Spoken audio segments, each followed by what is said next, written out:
happening? Hope everyone is doing fantastically. Critical Leaks Level 8 commences. Very excited. I'm not super familiar with the comedian we're covering today. Also, I have a new segment. We're going to go ahead and read passages from the great memoir of Corey Feldman, known as Choreography. You're probably thinking to yourself, whatever your name is, host of Critical Leaks, isn't that a bit that Big J Okerson is already doing? To it, I would say, quite a perceptive observation. I didn't realize that till after I had bought this. My fiance and I were going over fun Corey Feldman facts about Charlie Sheen and the Coreys. And that led us to finding out that this book exists. So I just recently found out that Legion of Skanks does like a Corey Feldman thing. It was accidental. Parallel thought, I believe they call that, in the comedy scene. And speaking of comedy, the person we're covering today, as you've likely seen if you've been doing any titular exploration, is the great, undersung Shaun Murphy. Shaun Murphy, my favorite mild-mannered Irishman. Let's get to know him a little bit. To the sweet sounds of royalty-free reggae. Shaun Murphy is a New York City-based stand-up comedian known for his, quote, likability and awkwardness on stage. Very interesting. I wonder if that's self-described, like James Donald Forbes McCann. Originally from Buffalo, New York, he performs regularly at famous venues like the Comedy Cellar. New York's Comedy Cellar, so he's a New York guy. And I only just became aware of him because he was on We Might Be Drunk, which is Sam Morril and Mark Norman's podcast. And he's kind of a hard guy to get to know, especially because on this particular episode, this was like their New Year's thing. So they had the Rizzler, who's like this little internet kid, Dave Attell, who you should probably be familiar with, Greg Fitzsimmons, who's around. He's like a satellite, this Greg Fitzsimmons. He's always kind of orbiting the where the attention actually is. It's crazy. He knows all the big dogs. He's been doing comedy for so long. He's been on Kill Tony many times, all the way since the belly room, as they say. And yet, unless you're a kind of a comedy nerd, you probably haven't heard of him. He's not one of those guys that back in the 2000s got like a Comedy Central deal. He never had like a sitcom or anything, but he was doing comedy alongside all those dudes. So anyway, Shaun Murphy was not getting much attention. He was literally not even in frame where I pull up my timestamp here. But I was able to find a few snippets where he does a little bit of character exposition. So let's get to know him. I got it. He was chunky for sure. We're talking about the Rizzler, who, by the way, sat on Mark Norman's lap, apparently. I skipped over that stuff because it was all a little bit cringe-inducing. It was just beyond cringe-worthy. If it's cringe-worthy, like, you could cringe at it. Cringe-inducing, that's involuntary. Anyway, they were joking about him sitting on Mark Norman's lap. I'm going back over and just scanning. It looks like he was sitting very close to him. Mark Norman had, like, his arm around him. I don't know. I get that it's, like, a joke or whatever, but, like, weird. Big kid. Yeah, I got it. So he's about to ask, they're about to ask Shaun Murphy about himself. He's chunky for sure. So you going home to Little awkward pause. Let's throw one to Shaun, who's a slender-looking man.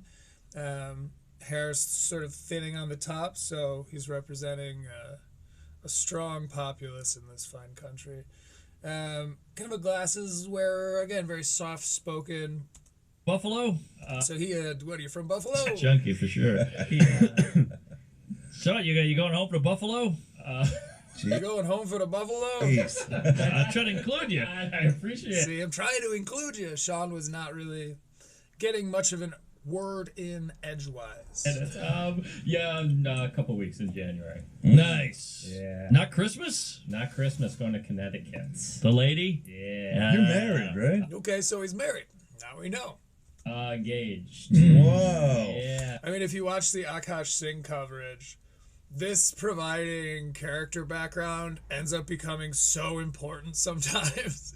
That was like my whole thesis on Akash and his wife in that situation. I was able to reach a summary I'm pretty happy with because we took the time to get to know the guy first. The Rizzler's gonna.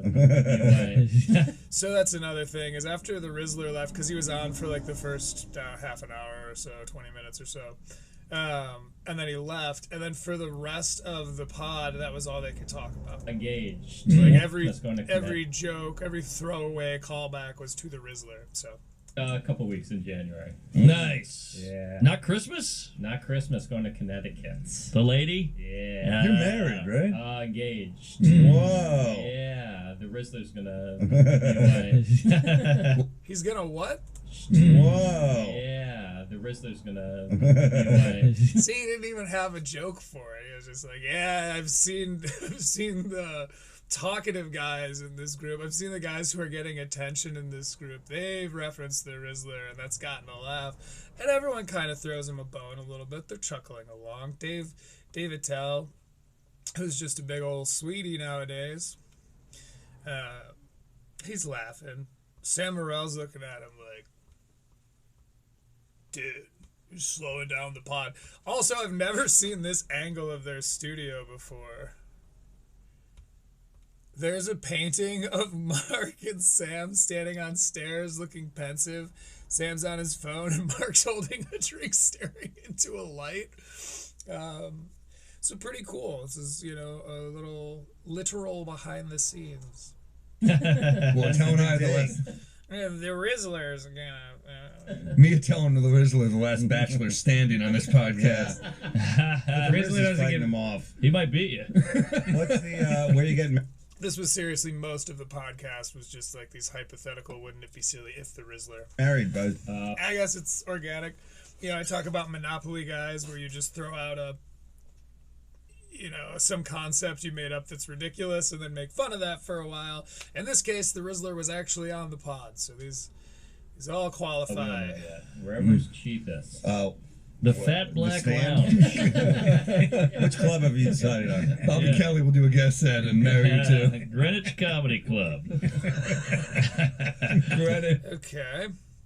Again, that literally might be all we get from that particular clip of him. He's very soft-spoken when he's on these podcasts.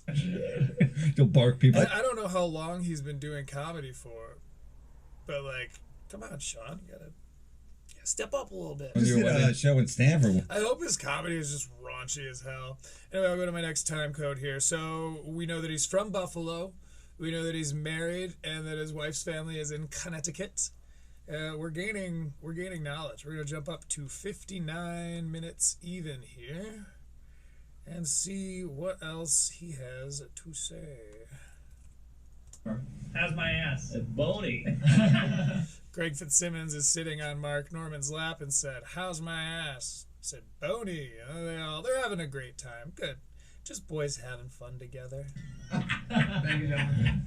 That's a bony Irish ass. Hey, Shaun, Shaun, why do you move here, Flop dude? over here. What? Okay, so Greg Fitzsimmons does the photo op and then leaves. Then Shaun gets to actually sit in frame where they don't need an entirely new camera just to show him. An Irish for Come on, it's hot. Shaun, have a Shirley Temple that was meant for the Rizzler. You see what I mean about these goddamn Rizzler jokes? I'd love to. The good old Rizzler. Right in the future. Did you want a drink? I'm happy to make you something. You do a mocktail. Yeah, do I'll a take a medium or- mocktail. Those are getting big these days. Something. What do you like? What are you offering? What do we have? I got eggnog. juice. I got He's so nice. What are you offering? We are learning a lot about him here. Not only how he orders a drink, but also what he orders. Ginger beer. He does not strike me as a drinker. Got eggnog. I've got a spirit-free whiskey, I think so. Ooh, whoa. Spirit-free whiskey. Everyone seemed excited about that. I'll try that. Oh shit, he's going for the whiskey. All right. He likes the sweets, this guy. Yeah. We get ice cream on the road. I didn't know that you guys toured together. Yeah, he opens for me a lot. But when you play Buffalo, Okay, so he also opens for Mark Norman, which explains kind of this little bit of an underfoot approach that he's taking. you let him headline, don't you? Also, every group of friends, you know, we all know and love this. It's kind of like the group mascot, you know what I mean? This is like the nice one you guys all sort of like give shit to when it's just you guys, but like you would protect him with your life. I feel like that's a little bit the vibe with Shaun Murphy here. Look who's home. Yeah. You guys ice cream? How am I, He just asked, "Are you guys ice cream guys?" And in the middle of David Tell doing his thing. Okay. David Tell's doing this. He's about to break into something here and start telling a story or some shit.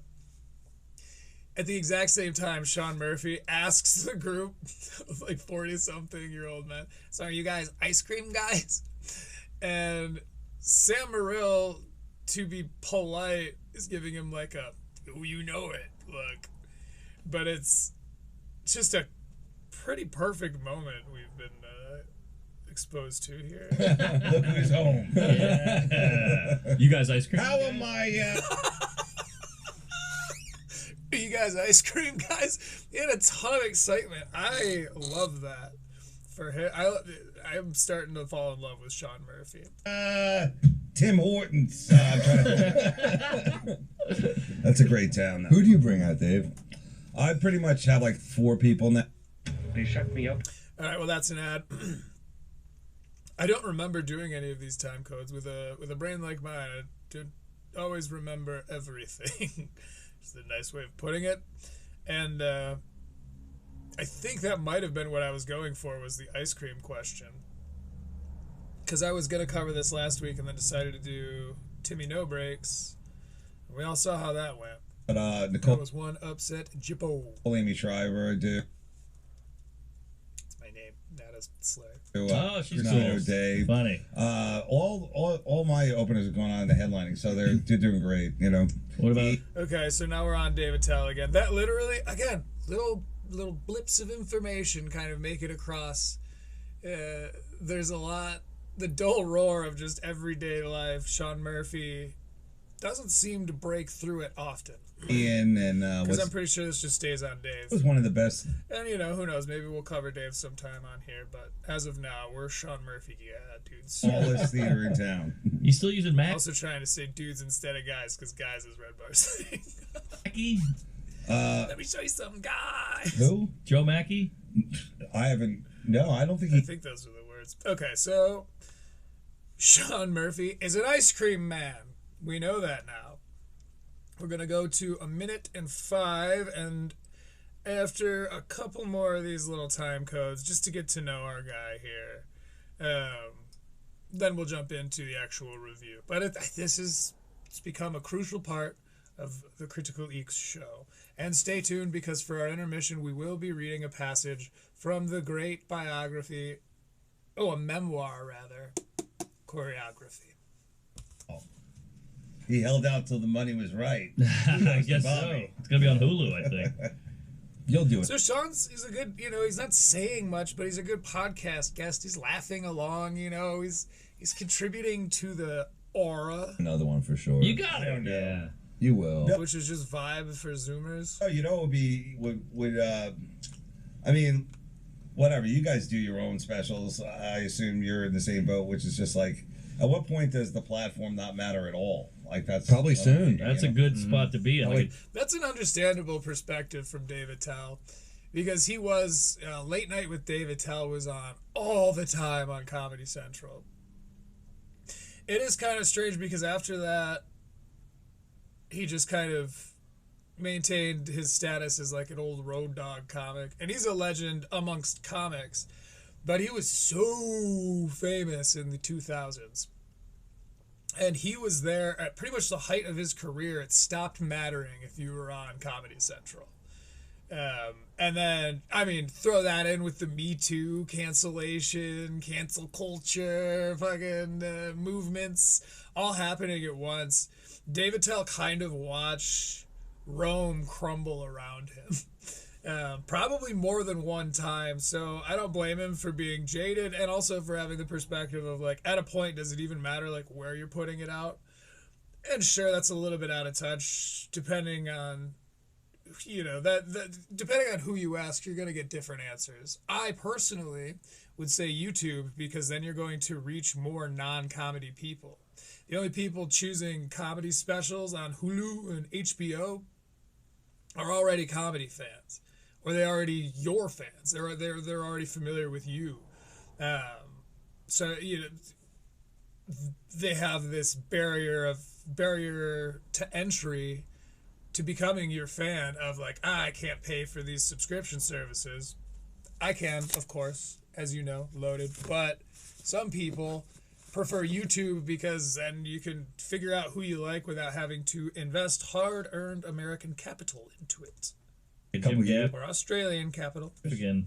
Would you live stream one? No. Nah, I don't like the live. Yeah, I don't like the pressure. It's kind of funny they don't like the live stream, because how many examples of that have there been? I know Rogan was like the big one, and that shit, Burn the Boats, is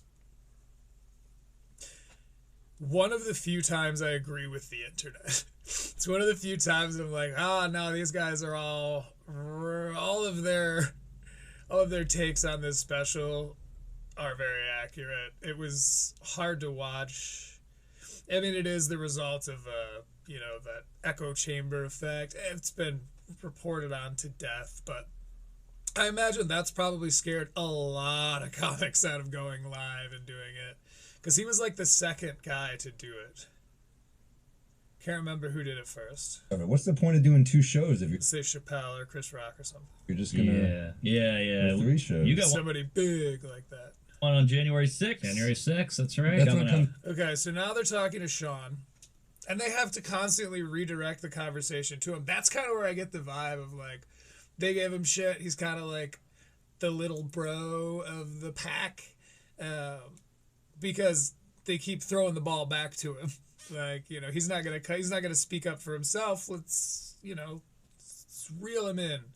And he is one of the 4 guys sitting on the couch now.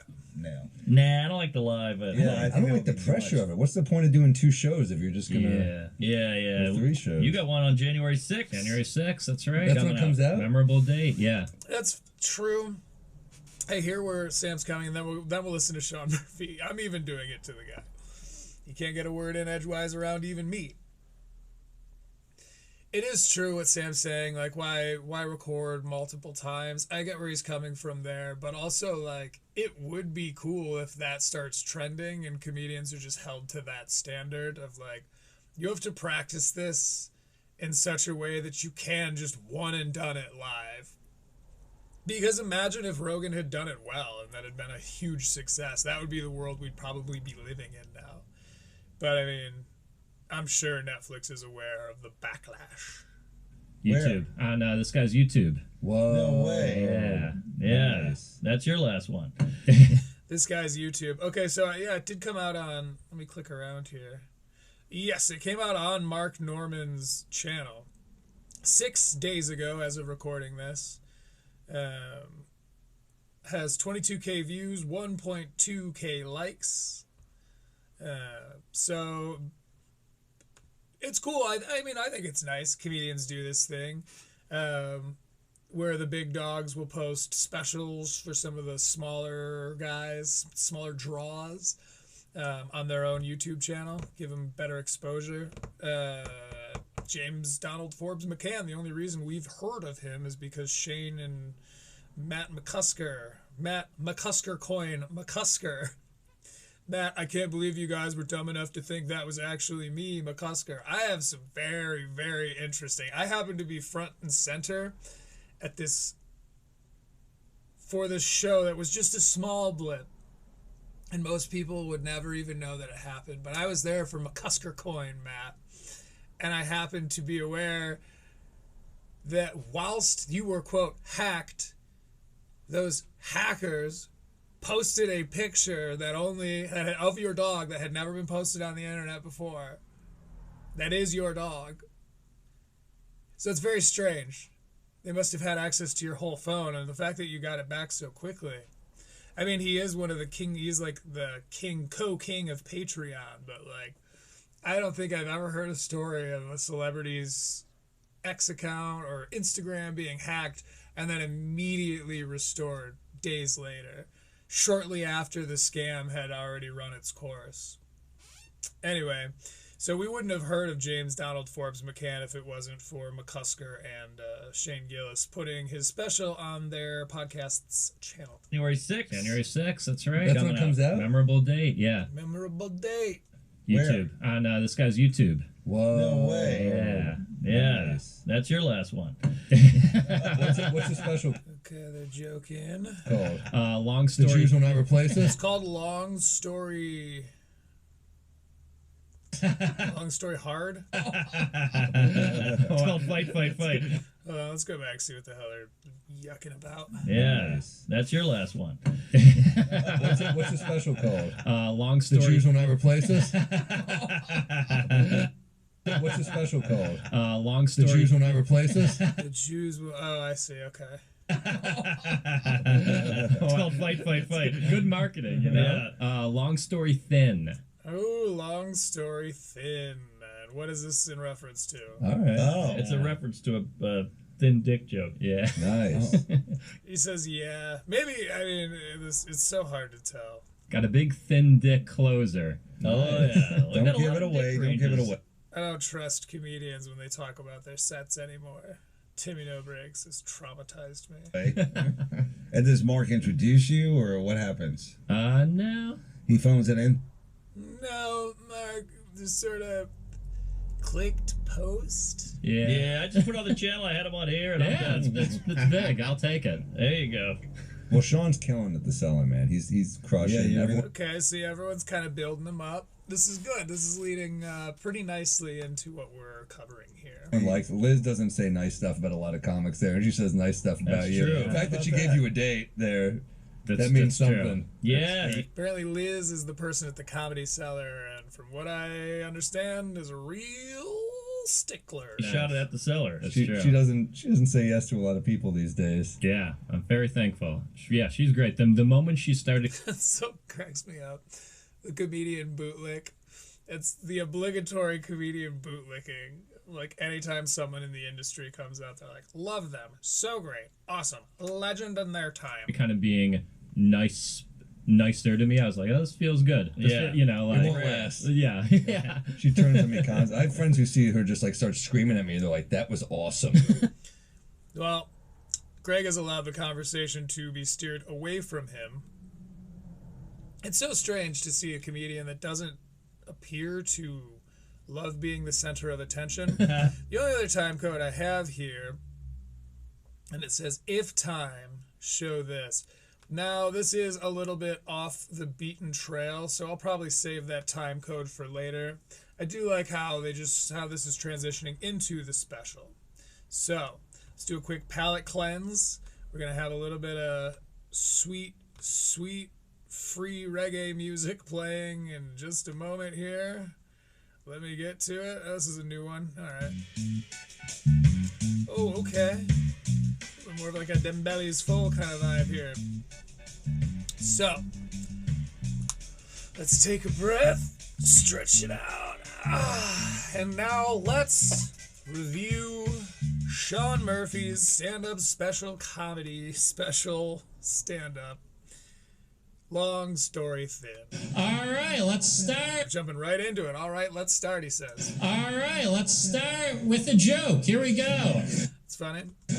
I was getting lunch Wow, he is an archetype for sure. the other day. I overheard a Excuse me, would you? group of women talking. I love overhearing conversations You know that classic, like, meager, neurotic New York Irishman?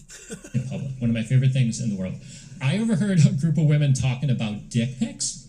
And one of the women was like, listen, if a guy can fit his entire penis in a picture, it's not that big.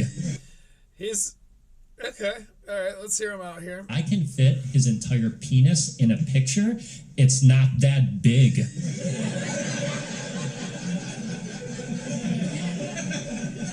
All right. They enjoy that concept. I was like, lady, we have pictures of the Earth.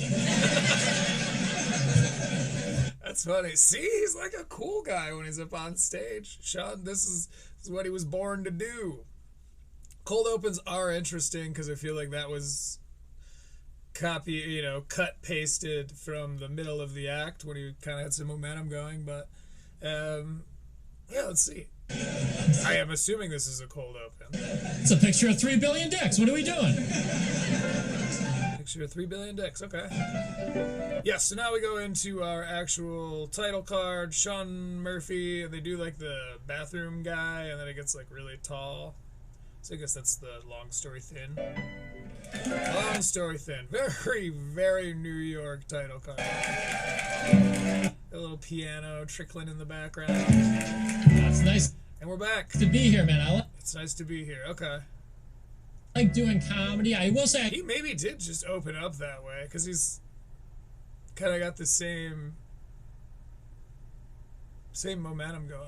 I need a new day job in my life. Right now, I babysit twin 10-year-olds, which is a fun job, but you get into weird conversations Okay, so he's a babysitter. That's I had 1,000 guesses. Wouldn't have been where I landed, but good for him.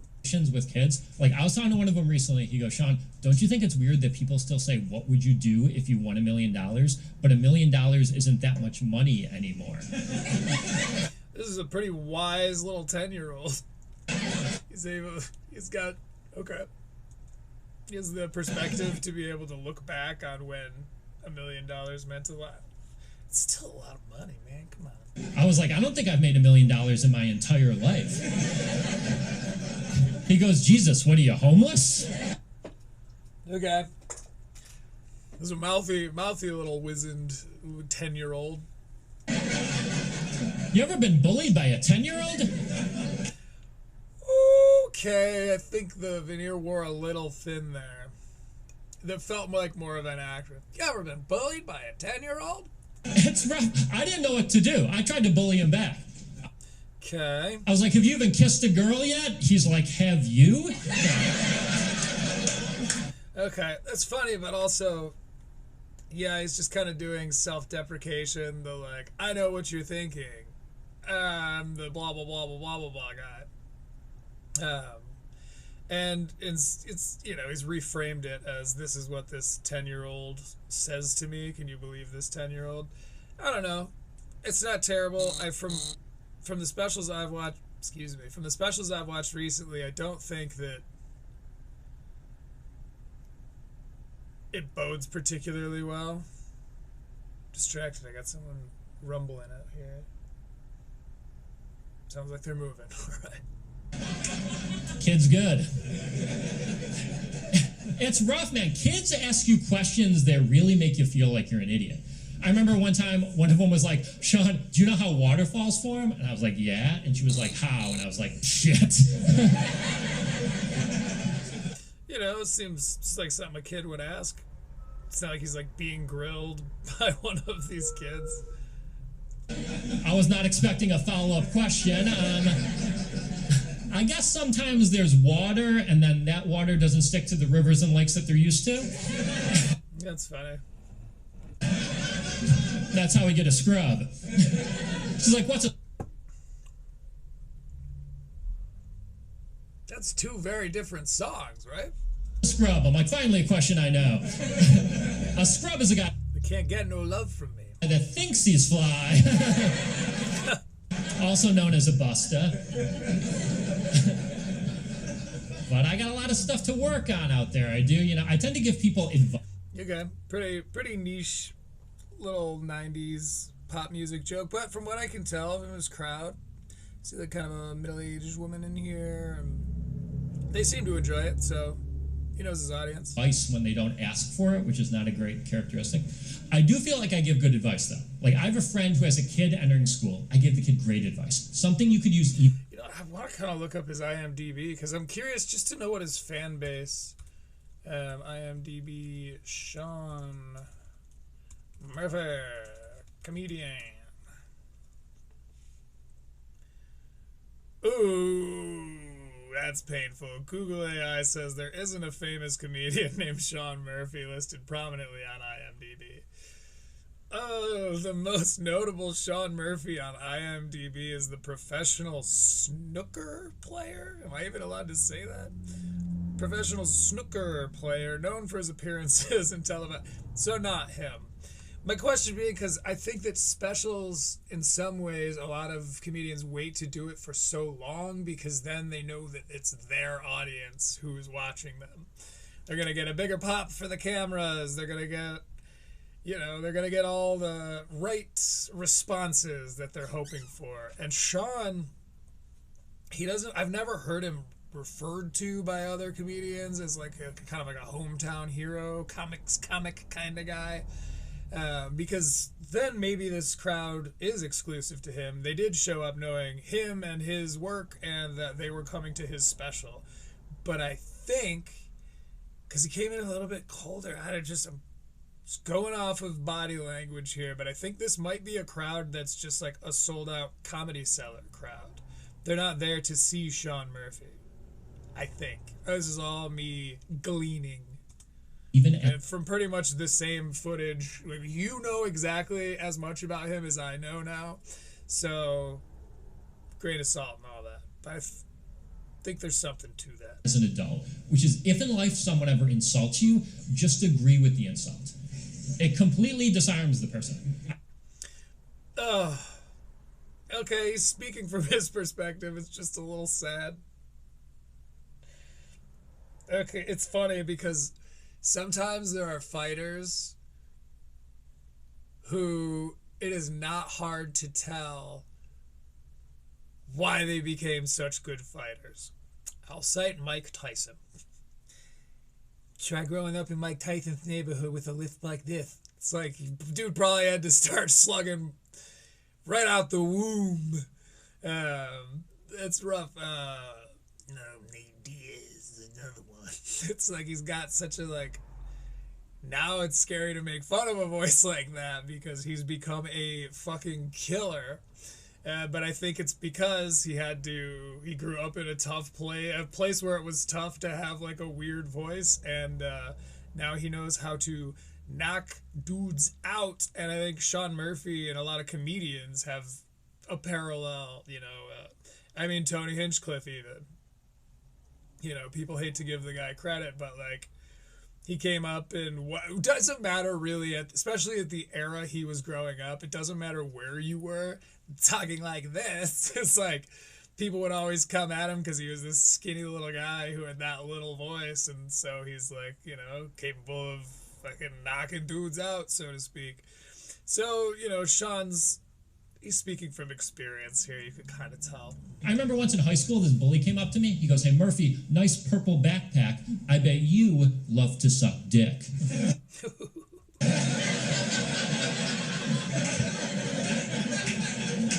The thing is he's also right.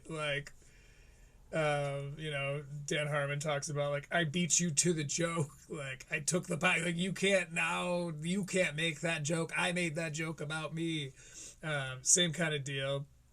The whole, you're goddamn right I do really, really, truly does work. I was like, I'll make you a deal. You bring that cute little dick over here. I'll suck it all night long. That's funny. It might have actually happened. It does seem like one of those W's he'll hold on to. I really like him, and this isn't me. I don't have to try to force myself to like him. He is, what do they call him? It is awkward and likable. Likability and awkwardness is what he's known for, and I get that. He is a likable, awkward guy. Did he never bully me again? He's also built like Rango. And never even talk to me. Stand one step ahead, not bad. Motherfucker got a body like Rango. I just get in a lot of weird conversations out there, man, especially after comedy shows. I think because people are trying to be funny with you. I was talking to a guy recently after a comedy show. He goes, "Hey, my name's Skip." That happens with music, too. It's really funny. My name's ironic because I almost never skip. Actually, I know what you mean, because my full name is actually Shaun Fucks All the Pussy Murphy. Okay. That too. Okay, but I will say this. Doing some cursory self-deprecation early on, I think, is a good way to endear an audience to you. It shows your humility, you know, it shows like, oh, it kind of makes them root for you. You're sort of, in an organic way, you end up portraying yourself like the underdog. And in American culture, we love to root for the underdog. So, you know, it makes sense that this early on, that's what he's been focusing on. Like, how dumb am I? Right? I'm weak and no one thinks I'm cool. Like, that's fun. But let's hope the whole thing isn't based off of that. He seems, you know, he's got good mic control. He's commanding the room pretty well for being such an underfoot character.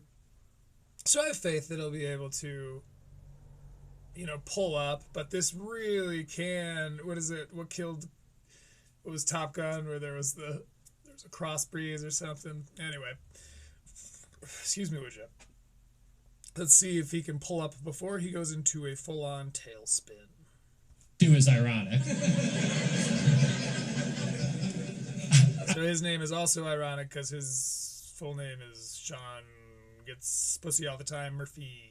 I will say, I think the funniest people in the world are not comedians. I think the funniest people in the world are the people that don't know that they're being funny. And I'll give you an example. Sophomore high school history class. This is actually true, especially these days. It's hard to find. There are exceptions. There are some damn good comedy shows and movies coming out. Tim, name escapes me now. One of the Tims, not Heidecker. Robinson. It's Tim Robbins, the motivational speaker, and Tim Robinson is the, are you sure about that guy? So, you know, but largely speaking, it is easier to laugh at things now. We have more things to laugh at than laugh with. That's not our fault. We all need to give a presentation on an important historical For instance, we just got done watching Twilight. figure. Dumbest kid in class got famous mass murderer Joseph Stalin. And this was in the early days of the internet, so he must have spelled Joseph Stalin wrong into Ask Jeeves or whatever. Okay, I don't know what he's talking about. I ranted for too long. Dumbest kid in class got famous mass murderer. We all need to give a presentation on being funny. Okay, one more time. Oh, it's okay. World are not comedians. I think the funniest people in the world are the people that don't know that they're being funny. And I'll give you an example. Sophomore high school history class, we all need to give a presentation on an important historical figure. Dumbest kid in class got famous mass murderer Joseph Stalin. And this was in the early days of the internet. They like picked them for you? What a funny bucket that must have been. Sophomore high school history class, we all need to give a presentation on an important historical figure. Okay, it's not like mass murderers. He just happened to get Stalin. Dumbest kid in class got famous mass murderer Joseph Stalin.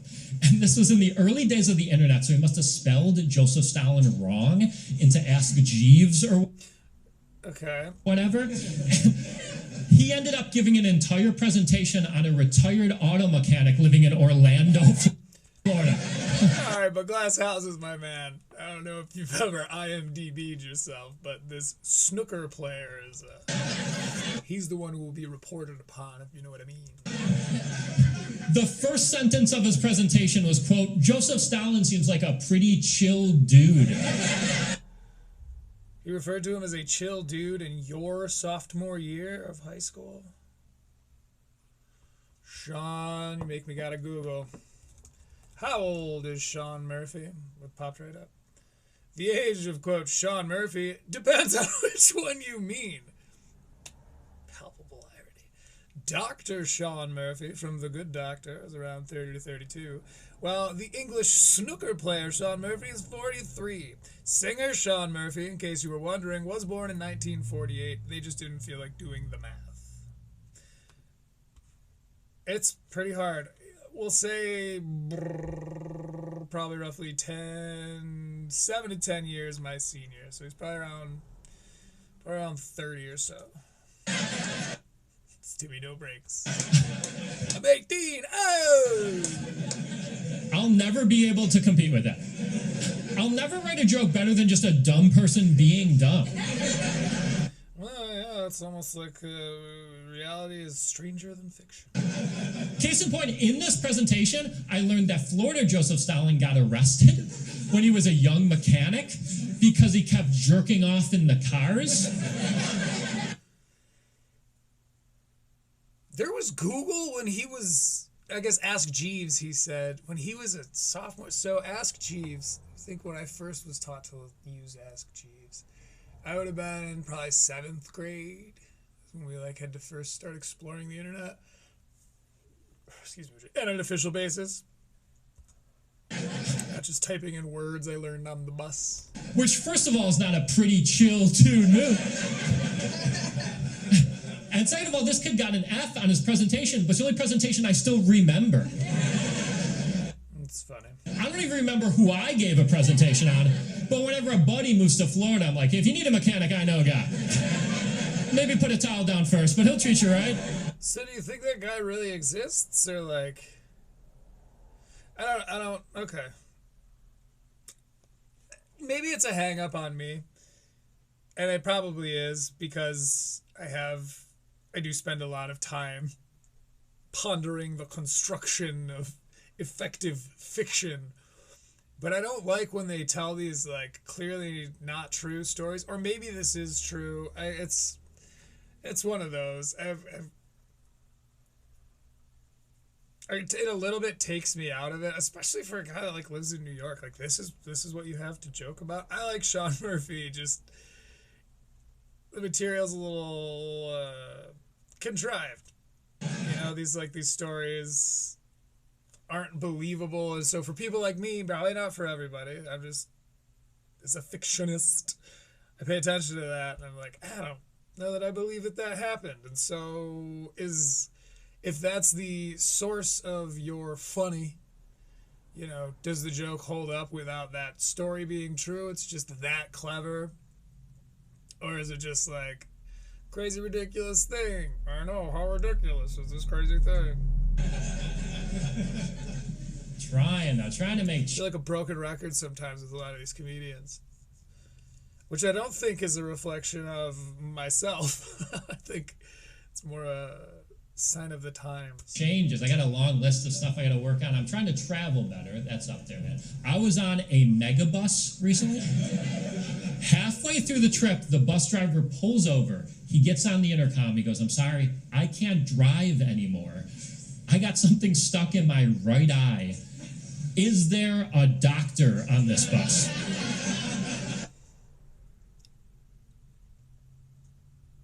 Calculating. Computing. So, all right, maybe this develops into something funnier. But none of that, even just that as a premise, I'm like, oh, shit. But also, I've been on some long-term bus rides. I've had one where we were on for 4 hours. We were on our way from San Francisco to Meridian or something. San Francisco to somewhere up north in California. It was a long, like 6-hour or something drive. And we were like 4 hours in and found out there was a mudslide. And so the driver does pull over and comes on the intercoms and is like, "We're going back to San Francisco." I ended up getting out of the bus. That's another story. You're going to have to buy my choreography-esque memoir to hear that one. I was like, dude, this ticket costs $8. I don't think there's ever been a doctor on this bus. Okay, the joke is doctors on buses? Learn how to read a room, Cyclops. Cyclops because of one eye. You're on a bus, you're not going to get a doctor. The best you could hope for is someone with clean hands. That's funny. Successful people don't take the bus. That's like asking Bill Gates if he has a Papa John's rewards card. Okay, Shaun, all right. Stuff I gotta work on now. Trying to be healthier, gang. That's the thing I'm trying to do. Number one on that list. Seems like a pretty classic New York transition. Because stuff he's got to work on wasn't really a part of what he was talking about. But he threw it out there as though it was. And he said it so confidently. I'm not deducting any points. This is I'm trying to drink less soda because it's so bad for you. It's how bad soda is for you. McDonald's recently came out with a new dollar menu where any size of soda is $1. That is not recent. That was a long time ago, and it's not still true. Whatever. Suspend my disbelief. I'm gonna jump in. I want to hear this. I want to enjoy this. Tell me the story, Shaun. Do you know how much something must suck when the quantity doesn't affect the price? That's crazy. Right, but what you said was that it's really bad for you, so now it's like it sucks. I don't know. Okay. That doesn't happen with anything else. Imagine going to see a prostitute, and she's like, 1 blowjob, $5. 3 blowjobs, $5. Okay. I mean, I guess I'll take the 3, but I think something is wrong with your product. I don't trust these blowies. Okay. Ooh, an ad. You know who I blame? Mark Norman. I don't think that Shaun had any say over where the ads got put or how many ads got forced into this 41-minute special. So, Trying to be when, not if, I find myself complaining about it, I will be complaining at Mark Norman. healthier, trying to eat less fat. We have covered on the channel before. There's multiple videos covering things they've said on We Might Be Drunk, including how comedians are killing comedy, which is when they had Ed Helms on and we're talking about trying to like chop heads with him on making comedy movies. It's like, this is Ed Helms, bro. The Office, Hangover. Like, can you just let him talk? Because they were like disagreeing with him and talking over him and stuff. It's like, this is like a once in a lifetime opportunity. They get a lot of big names on there, to be fair. But there's also Mark Norman's SA, which is an interesting one, an interesting backstory. Apparently it's a story he's told many, many, many times. I just happened to hear it for the first time on Harlan. So, you know, Mark Norman's been on our radar. It's interesting because he's a little bit of a polarizing character, because there are some commentary channels, Podcast Cringe for instance, that calls him one of the good ones, you know, he like kind of gets the Galician, like, last bastion of comedy quality, Mark Norman, I had another bang on JRE today, you know, like very pro-Norman stances. But then I want to say I was watching Redact, and he had a picture of the like Cat Williams 6 never been funny comedians Joe Rogan's been pushing for years, and Mark Norman was on there. I found that to be interesting because a lot of people think Mark Norman is very funny. I'll say that he has probably made me giggle. I can't recall like one of his bangers or anything. We'll probably watch a special if he has one. It's a lot more of like a one-liner, short, tight kind of joke writer, which I like. I'll also say that like through all the craziness, he's, I think, the only guy I followed on X because I was on X at the end of Twitter as it transitioned to X. I was on Twitter for like a year or two. It was pretty new. I'm pretty new to the internet, relatively speaking. Social media, I'm new to, as of like 5 years ago.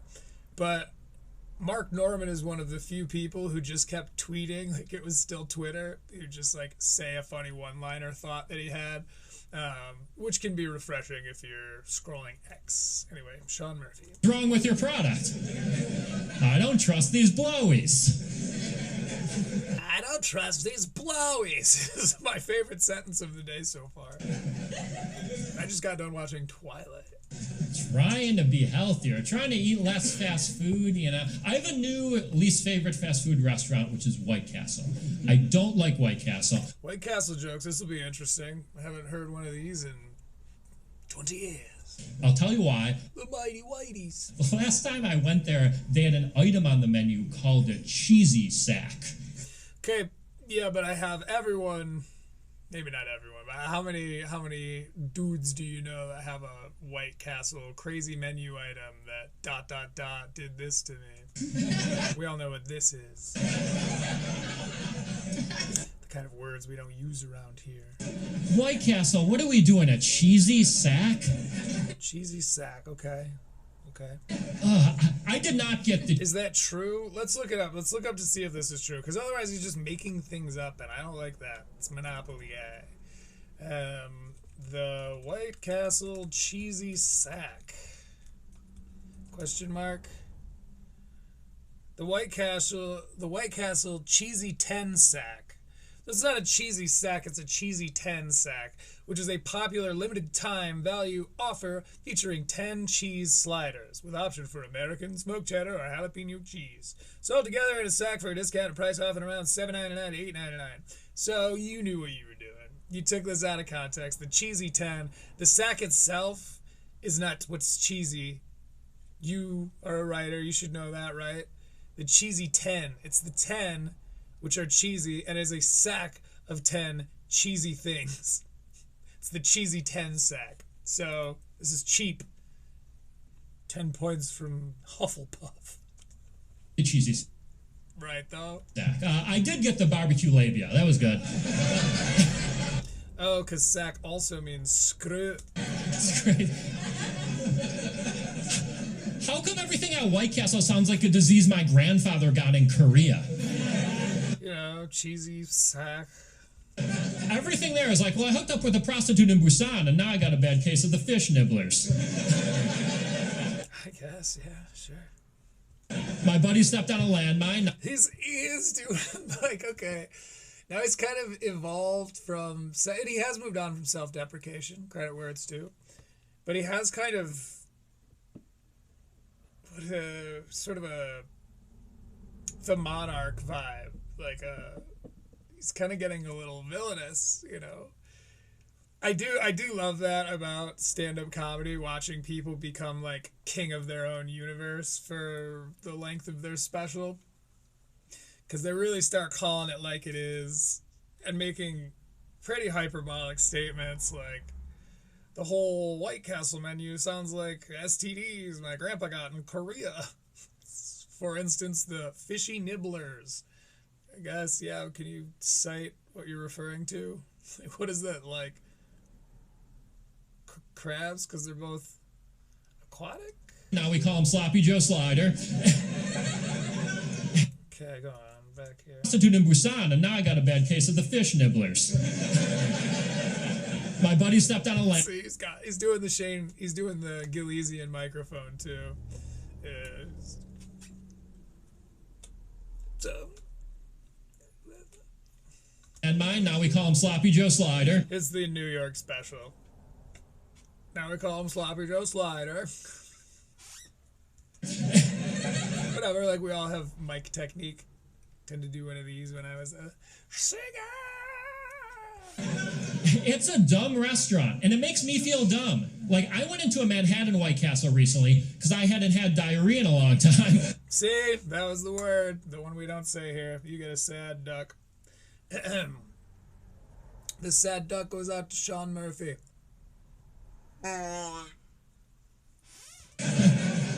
And I was feeling cocky. So I go in there. They have a sign on the wall that says, "Welcome to White Castle. We have the best coffee in the city." I mean, maybe, I don't know what this is. I have this feeling, and I wish he was doing, like, something that's nerdier. Maybe I'm stereotyping him, but he comes off as a guy that would have some really good Warhammer 40K material. Which, first of all, no. Or is he one of those, like, Gen X or, like, right at the line of Millennial and Gen X, where he's, like, anti-video game and, like, anti-nerd stuff. He just happens to look this way. God wanted you to be a geek, my man. Oh, no, you don't. Second of all, what a weird thing to brag about. Why would you brag about something that's so obviously false? Okay, I don't know what he's talking about. Let's go back. No, you don't. I go in there. They have a sign on the wall that says, "Welcome to White Castle. We have the best coffee in the city." Which, first of all, no, you don't. Okay. He's teetering kind of between like being the bold stance taker in the room and also just like really pedestrian, cursory, reactionary thoughts. Like, best coffee in the city? I doubt that very much. Like, how many people standing in line made that joke to the stranger behind them? Second of all, what a weird thing to brag about. Why would you... Talking to people in lines sometimes catches really cool guys off guard, all right? Sometimes there are guys who are really, really cool, and so a guy will say something to him from behind them, and the cool guy might not know that he has 2 knives in his pockets and not have context for the joke that the guy behind him is making. And it's not the cool guy's fault that he looked a little silly. Brag about something that's so obviously false. It's like when guys Hypothetically. lie about their height on a dating app. You're not getting away with that lie. Like, imagine if you saw me on Tinder and I was like, welcome to Shaun's profile. I have the best hair in the city. He has bad hair, but I did reference that earlier, so that's why we do these character, background, profile, backstory things. Especially because I'm glad we did it the podcast route, because we were not going to find information about this man on the general internet. Be like, I don't think that guy's ever been outside before. Also, if you zoom in, I think he has a cheesy sack. Little soon. It's kind of a forced callback to cheesy sack there. A little bit fast, but maybe that's the second time. And Rule of Threes is gonna bring it up in like 20 some odd minutes, and it's gonna kill. We'll see. Hey, we okay? Okay, all right. Okay, yeah, I just kind of did the cheesy sack joke. This is another reason I think that he's just playing to a Comedy Cellar crowd and not a Murphy crowd, because they're still getting to know his quirks, and he's still getting to know like that whole like, are we okay? Are we good? Are we good? You know, like that's supposed to be, I think, during laughter that's a little heavier than what he's getting. But I bet his next special will have a Murphy crowd. If I'll be there, front and center. Also, if you go to New York for the second time and break my oath to myself, I would never suffer that again. And come see Shaun Murphy at the Comedy Cellar. Zoom in, I think he has a cheesy sack. I said a lot of bad stuff about a lot of those guys, but no one watches me, so I'm probably good for now. I gotta get that out of my system before I've ruffled any feathers. I've been attempted. Hey, we okay? Okay, all right.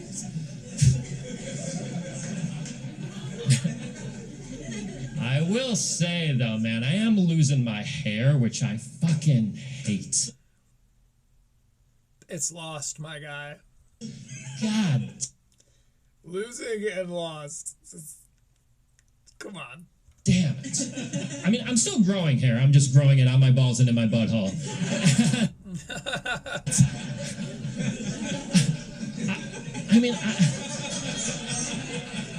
You're not supposed to joke like that at the table, Shaun. Come on, Mom, it made all the guys laugh. So this is just a bit much. Okay. For those that are hearing the zerm, zerm, I don't know how to fucking mute my phone anymore. I think maybe they took the option away. I'll turn it all the way down. It's like no vibration. It's nothing, but it still zerps at me. I don't know. Like I said, I'm new here. I want it up here. Because I'll tell you guys this. By the way, stay tuned, because at our intermission, we're going to be reading a passage from Choreography, a memoir by Corey Feldman. By Corey Feldman. That'll be something we immediately try to debunk, is whether or not he actually did any writing, or whether this has probably been ghostwritten. It takes a really long time to write a book. Like hours and hours dedicated every single day, and you might have it done. It could still take years. I mean, especially depending on like your editing process or how it's a very long, painstaking process that you can just get wrong and then just have a bad book. I'm speaking from personal experience here, so I highly doubt that Corey, Call Me Daddy, Corey's Angels, is spent much of any time writing this. At best, he probably had it read to him and changed some things, but we'll get into all that. That used book smell. I can't lose my hair. I can't. I'm too skinny. If I lost my hair, I would look ridiculous. Again, this is very old material because it's gone. Like, he has like a switch right here, and the rest of it is just fucking gone. He makes my 5 head look like a 3 head. And that's a clever math joke. If I I think. lost my hair, I would look like a Make-A-Wish kid that just never died.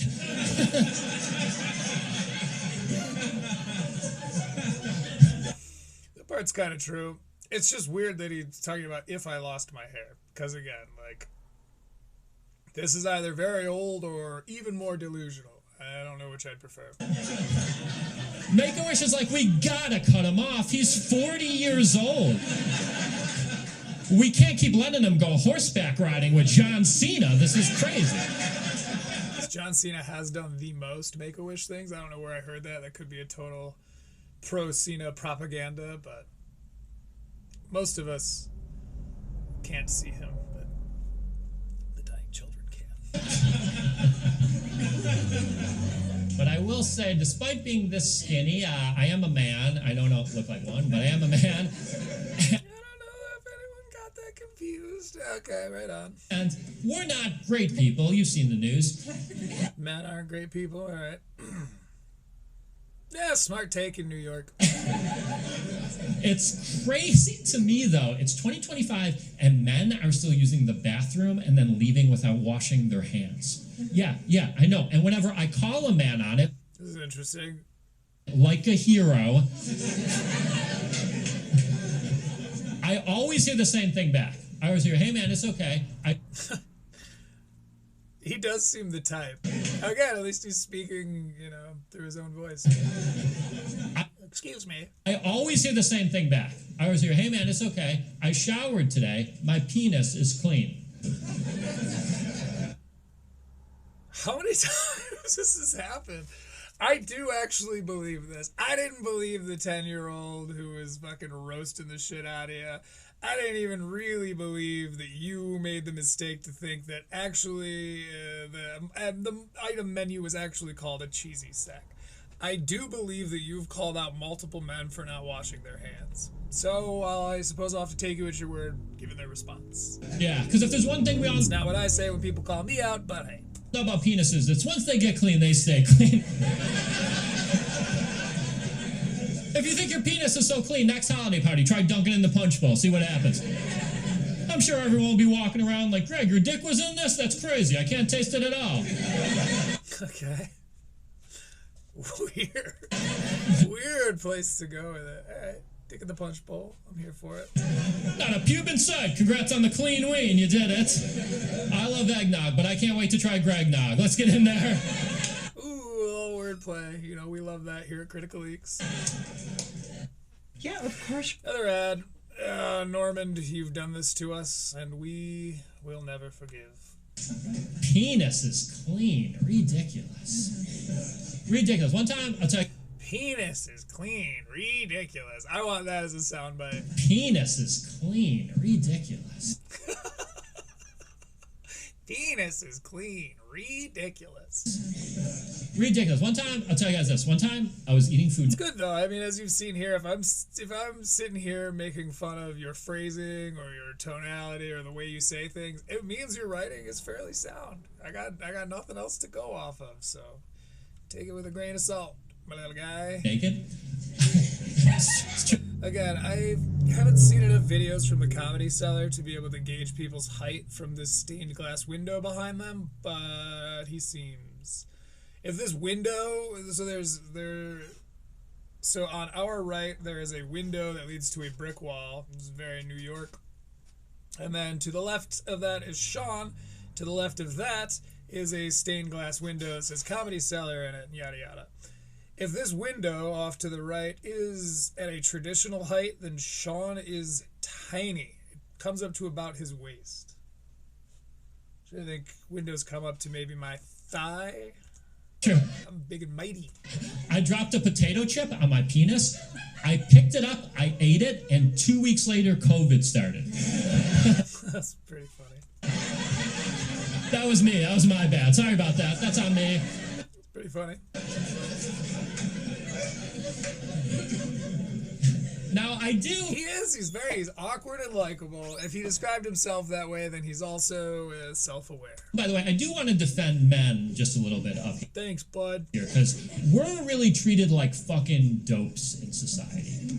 Who just did? Oh, Akash. Akash did a whole thing. You know, dad bod, which is really funny, and dad joke. Really, Akash's special fucking whomped, dude. It was pretty good. It's funny because the whole thing got overshadowed by his wife's revenge campaign on him. But the special itself was good. It got an 8. It's one of the highest scores I've ever given. I want to say I could never promise you a rose garden like an 8 or an 8.5. Actually, I don't think I've rated it yet. We'll have to do that on here sometime. Like fucking dopes. Knowing me, I'll turn on the poor guy. Have you guys ever bought a Father's Day card? Oh my god, every Mother's Day card is the best. I do. I look back and I watch these things. I'm like, fuck. I really liked Timmy No Briggs before I did all this pesky research on the guy. Best card I've ever read in my life. Every Mother's Day card is like, Mom, you've done so much for this family. We love you. Have a great day. You've earned it. Every Father's I don't know what the hell he's talking about. Dopes. Oh, right. Yep. Dudes get treated like dopes. Okay. Have you guys ever bought a Father's Day card? Oh my god, every Mother's Day card is the best card I've ever read in my life. Every Mother's Day card is like, Mom, you've done so much for this family. We love you. Have a great day. You've earned it. Every Father's Day card is like, hey, Dad, stop fucking farting, please. Okay. That's probably true. I don't know. For one day. Also, golf is boring. You're fat. Goodbyes. Like,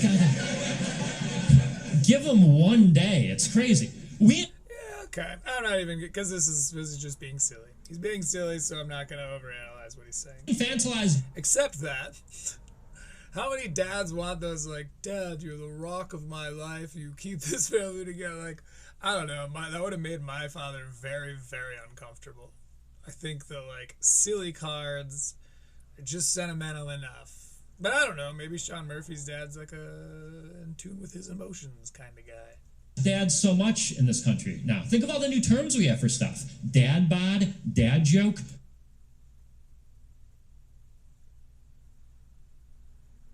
That's Akash, who's also a New York comic. Careful, Shaun. That used to just mean bad joke and fat guy. You just summarized Akash's joke. That's stolen material. How has no one brought this up to him? Did nobody cared? Like, it's not the same concept, but I mean, like, come on. By a lot of people's standards, that's stolen material. Because he's leaning on that. That's part of his proof to his point that he's making. It's like, that was true about Akash. Akash explored those two concepts far more deeply. But, like, dad bod and dad jokes is what I just said.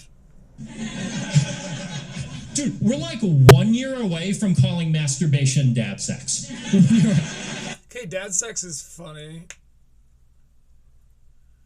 But if this is as true as it would need to be for you to also be able to make jokes about this, then there should be plenty of other examples than dad joke and dad bod. Those are Akash's examples. And that special came out like a year, almost 2 years ago or something. This is 6 days, Shaun. But also, I'll say this, Shaun, some of his other material seems very dated. I'm losing my hair, motherfucker bald. So, who knows? Maybe Akash is borrowing from him because he was a little guy. And again, the punchlines are different. It's just, that's very, very parallel. It should at least come up. Call that a lukewarm Eeks take. Pretty soon dads are going to twist it on us. It's going to be like, Your Honor, I just had a little dad juice and then I went on a dad cruise. It's like, See, that's funny, but you need dad joke and dad bod to make these happen. Yeah, okay. Just similar phrasing. I think the joke isn't quite stolen. If I knew how to do Happy Duck, I would do it for you, Shaun. Sir, you got a DUI. What are you talking I about? only play the ballads. It's embarrassing, man. It's embarrassing all the way around. Like, I was talking to a friend recently. She goes, how come us women like dad bods and men are scared of mom bods? Scared of mom bods? There's an... Okay, let's hear him out. I know what you're saying, but let's hear him out. entire porn category called Moms I'd Like to Fuck. It includes every type of mom. We jack off to all of it. I once... Cracks me up.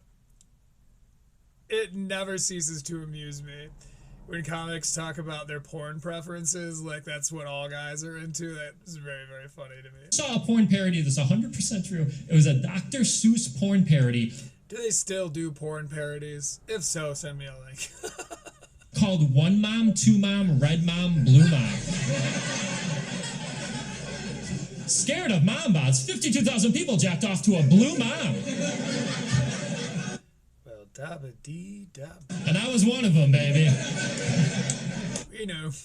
Did a little dad sex before the sheriff, you know what I'm saying? Come on. Dad sex, okay. Dad sex is funny. That should have been the name of your special. I guess he's not a dad, and that might have, whatever. Pound me out, bro. I think it's a stronger title, but maybe he's about to blow us out of the water with Long Story Thin. Let's see if he can bring that kind of power, bring dad sex power to Long Story Thin. Oh, they're all right. That's right. I didn't wash that. Now,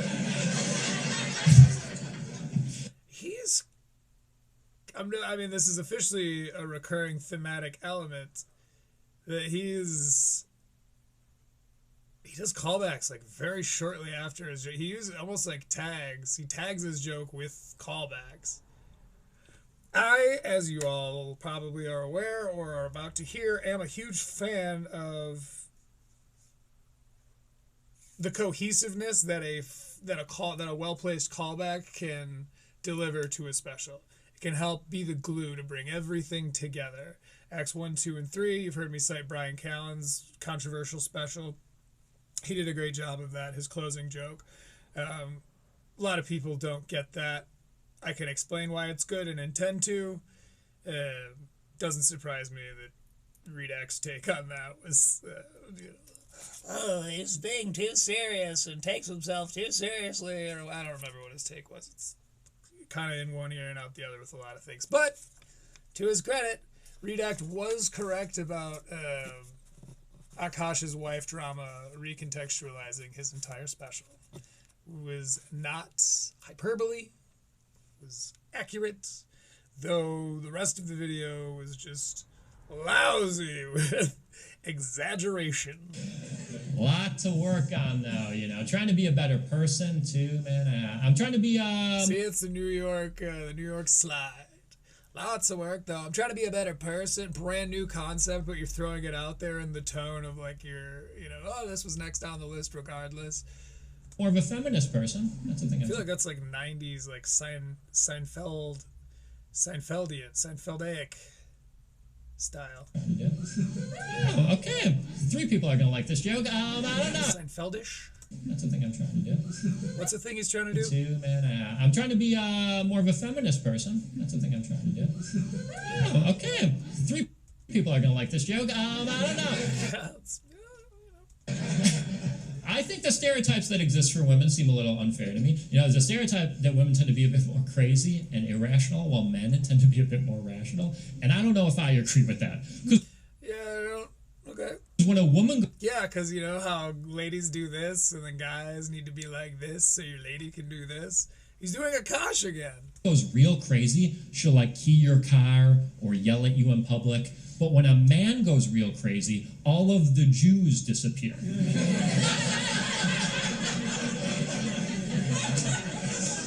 Okay. It's a slightly bigger whoops-a-daisy. That's a classic guy goof. Weird stretch. All right, again, I like Shaun. He can get away with a lot because he does have this like soft-spoken charisma.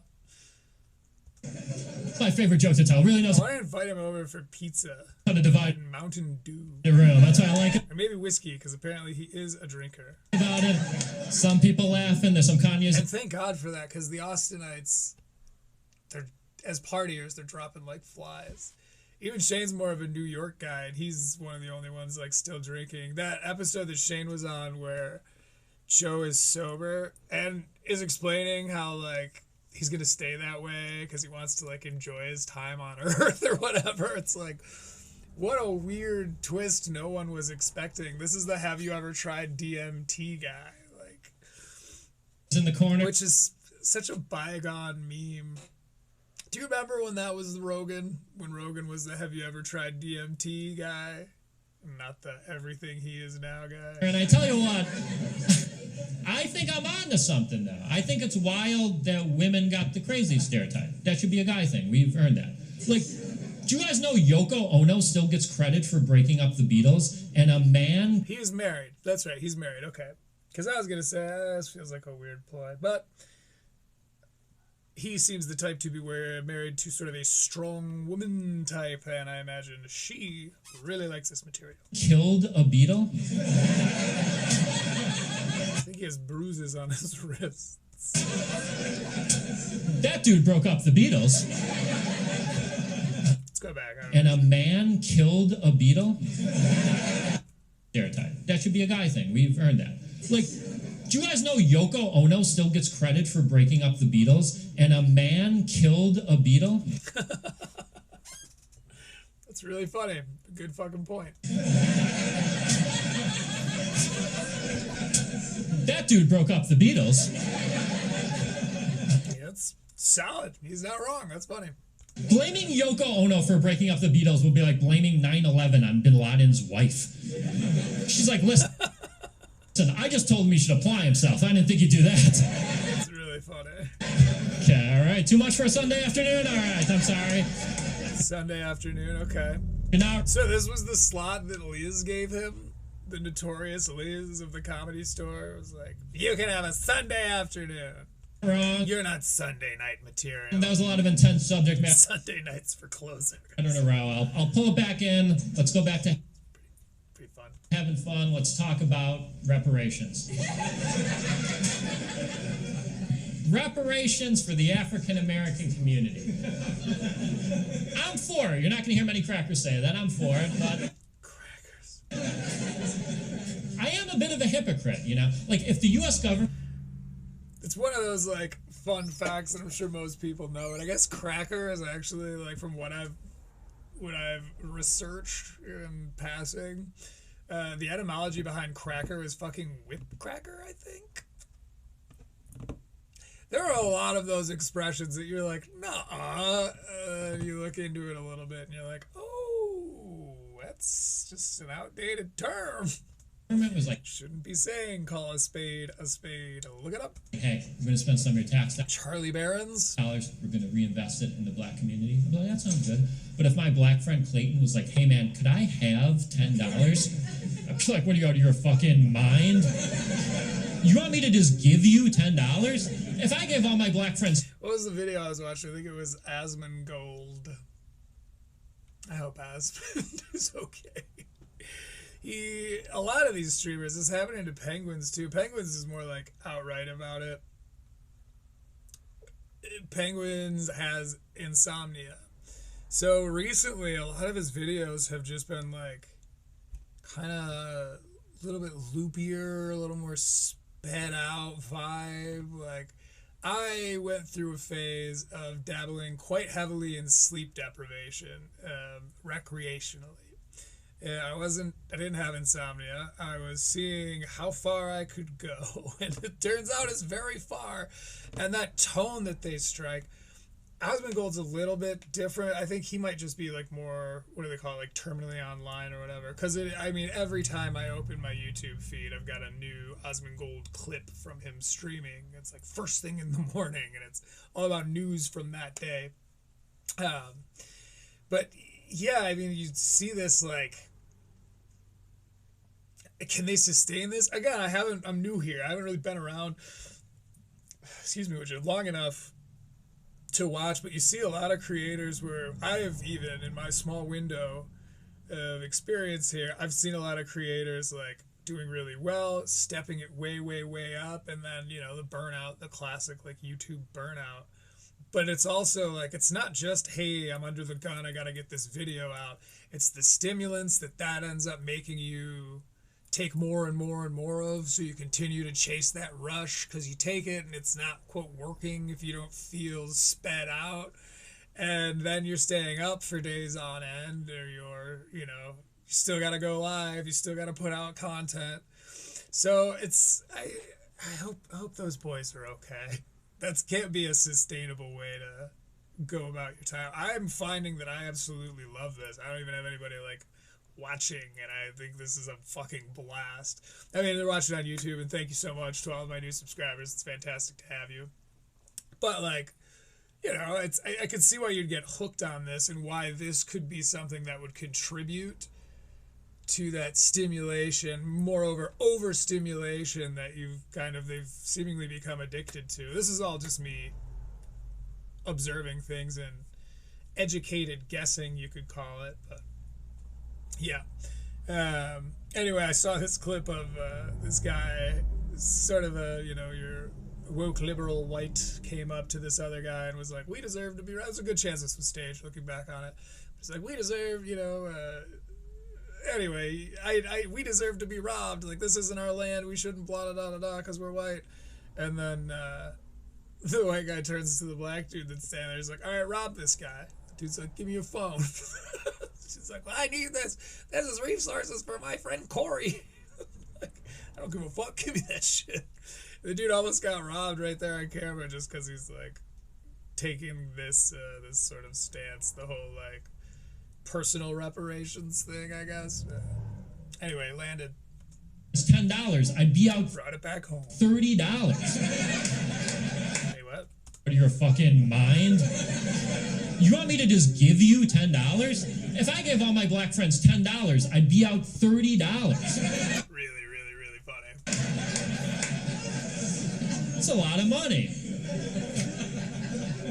Now, it is. He does a good job. Again, it's a little bit, you know, not to use the negative stereotype, but a little bit dad jokey, no?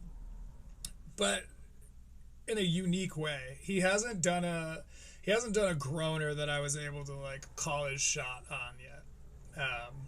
Or there'll be things where he'll bring up a subject that I'm like, oh great, here we go, and then he's got his own kind of unique take to it. I like Shaun's comedy so far. We're about 5 minutes from halfway, and when we get to around 20-minute mark on here, we're gonna go ahead and read a passage. We're gonna crack the old choreography. Yes, I know I accidentally stole it from Big J Okerson, but he's fine. It's okay, Jay. Corey said it's fine. It is very interesting, the stuff you learn about race. It's my Corey Feldman impression. As you get older. Like this past February, which by the way is Black History Month in case anyone here goes to school in Florida. That's another funny one. This past February, I learned that apparently a white person has been nominated for a BET award 47 times. Isn't that crazy? Justin Timberlake has 8 BET nominations. JT? Snoop Dogg, and this is true, 7. I mean, but if we're going like, I obviously prefer the work of Snoop to much of the work of Justin Timberlake. But dollars to donuts with regards to performance, output, the amount of sheer hits alone? Come on. How'd that happen? We need to stop giving black awards to white people, but I think we should start giving white awards to black people. Let's mix it up a little bit. Let's give the Stanley Cup to Cat Williams. Let's go crazy. Or better yet, give every black woman that ever went on a date with me an Oscar. Because of acting? Because they're like acting like he's... Okay. They said they had a good time, but before they even sat down, I could feel them go, oh shit, I went way too white.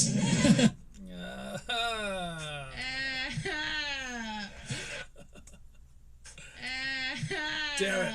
Sound bites, get out of here.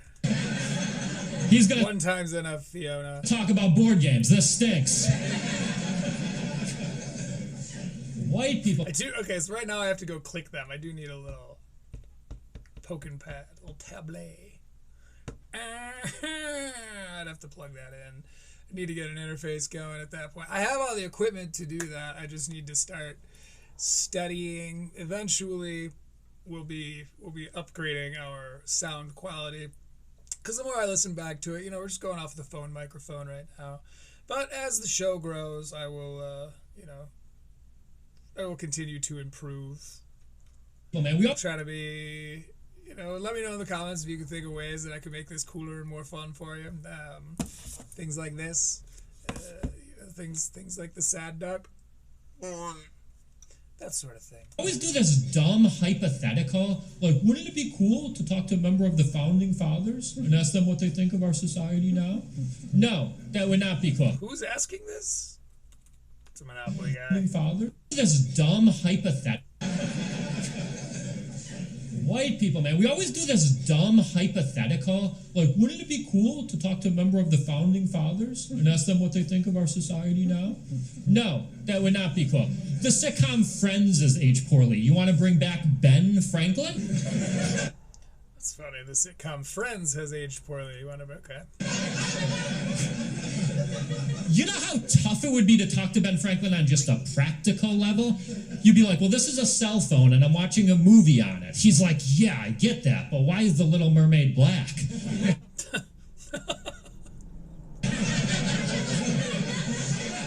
How is Shaun's funny. This is a good special. These are well-written jokes, that the thing in my opinion. you're confused by? I don't know, man. I'm just a very paranoid white guy. But I mean that in the sense that I want everyone to See, another New York slide, man. Just throwing out a thing as though he'd been talking about it just now. have a good time with my comedy. I never want to hurt anyone's feelings. But sometimes I go too much in the safe direction. I actually create a weird scenario. Like one of my buddies recently asked me if I had any favorite national parks, and I just panicked and said Rosa. Yeah. Okay. She's the best parks. God, that divided the room a little bit too. I feel like people up front hated it. People in the back of the room loved it, obviously. Okay. I got it. Rosa Parks, back in the bus. Okay, alright. Okay, good. Nice. Okay, no, that's alright. I'll learn it. That's fine. I'll learn it. That's fine. Yeah, I like him. I like him a lot. He's humble, he's playful, he's very, very likable. Just as Google AI promised. Some of you were laughing, some of you were acting like I was the bus driver. I was not. I just want to let you know I'm a big fan. I want that on video. Okay. What? Fake laugh. A lot of big issues out there. That's why it's fun doing comedy now. A lot of issues tough to talk about, like body shaming. That's a big issue. You should never be shitty to someone because of what they look like. Though I will say this, women are mean about Okay. my skinny body all the time. We never hear about that side of it. It's true. Like I was having sex recently, and by recently I mean 3 years ago. It was with this bigger He's got such a big smile. I love this guy. woman, and she's like, wow, Shaun, you're skinnier than I thought. I'm worried I might break you. That's He is a skinny little guy. Like I said, he's got a body like a Rango. rude. I'm not worried about you doing 8 minutes of cardio. Sorry, just look. That's pretty classic. I mean, but I'll say, like, he's got his own twist on it. Because what a lot of...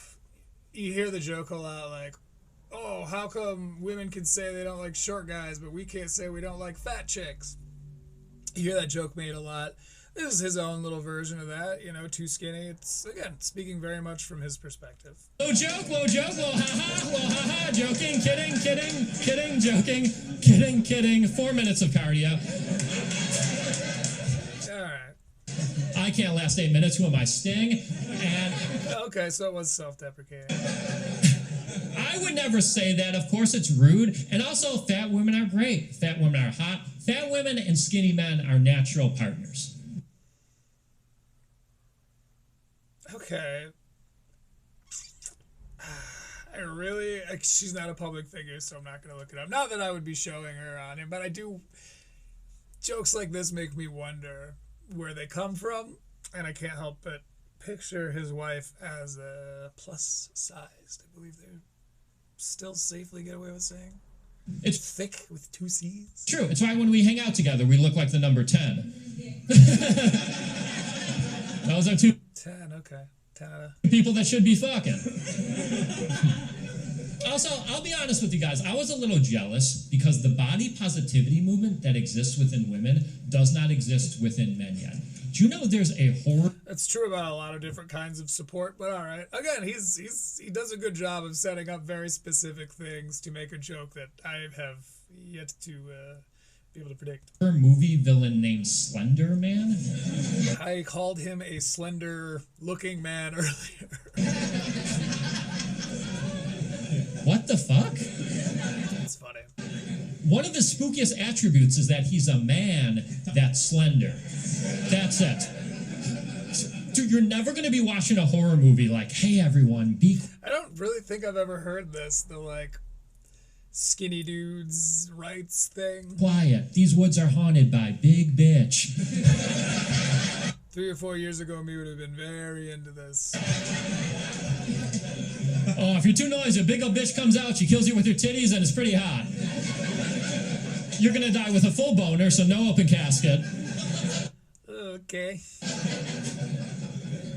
Now, skinny women have been mean to me too, of course. They do it Something about boner and casket being in the same sentence.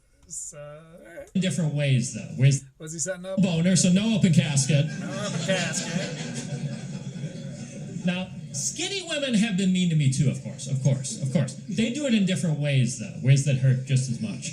I remember one time... It's interesting because I find myself like having to find reasons to pause and make remarks. I'm not forcing anything, but it's like you can tell that I'm being pulled in and kind of hypnotized by a comic's style. Because it'll go for longer swaths. You just have to be careful with that. And we are coming up on when we're going to do our reading of a passage from Choreography, so stay tuned. This woman was like, hey, Shaun, you know what would be hot? I was like, what's that? And she's like, if I wrap my legs around your waist, you pick me up, and we had sex standing up. I was like, that does sound hot. Is there a guy here that can do that? That's not my ideal threesome, but I'll take what I can get. Sometimes I need a spotter. Now. Okay. All right, we'll call that one the end of that joke. It seems like he's giving it a pause. So let's bring in a little bit of reggae here. Nice and easy. There we go. Free reggae music, no copyright music, royalty-free music, copyright-free music. This one is called Pumping Irie. And for those of you that don't know, Irie means all right in Jamaican English. So this is the inside cover description, which is continued on the back flap. Lovable child star by age 10, international teen idol by 15, and to this day, a perennial pop culture staple, Corey Feldman has not only spent the entirety of his life in the spotlight, he's become just as famous for his off-screen exploits as for his roles in such classic films as Gremlins, The Goonies, Stand By Me, and others. He's been linked to a slew of Hollywood starlets, including Drew Barrymore, Vanessa Marcil, and adult entertainer Ginger Lynn. I like that she's the one who got her job described. Adult entertainer Ginger Lynn. So,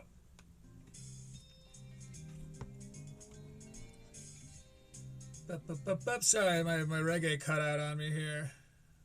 Pumping Irie was not there for us. Keep going here. Should be good. Here we go. This is, of course, Wonder Why, the song. Thank you to Dr. No Copyright Audio Library. Anyway, let's jump into it. This back description, it's too third person for me. I am looking for something a little bit more personal from Corey. So this is the dedication. It said, to the stars in my life that shone bright enough to illuminate my world. Jason Robards, Storm Thorgerson, Mary Goldstein, Bedford Goldstein, and my grandmother, Dina Goldstein, without whom I may never have survived my childhood. And to the stars that faded much too soon, Corey Haim, River Phoenix, Michael Jackson, Sam Kinison, Mark Rocco, Jeff Conaway, Gary Coleman, and Harold Pete Pruitt. May God bless and keep you all. Excellent. It seems like this is chapter 1, though in a hipsterish way, there is no chapter markings. It just has some bold sentence to start us off. He was supposed to be at the dentist. I've got a problem with this tooth, he said when we spoke on the phone that Monday afternoon. It fell out again, man, but the soonest appointment I can get is a week and a half away. Why is this in third person? He was plagued by problems with his teeth. Decades of drug abuse had rendered some of them loose or rotten and decayed. But he didn't have health insurance, which is why I had started sending him to my dentist. All right, we're the first person. Enter Corey Feldman. He was willing to work with him, let him pay when he was able to, in installments or whenever he got back on his feet.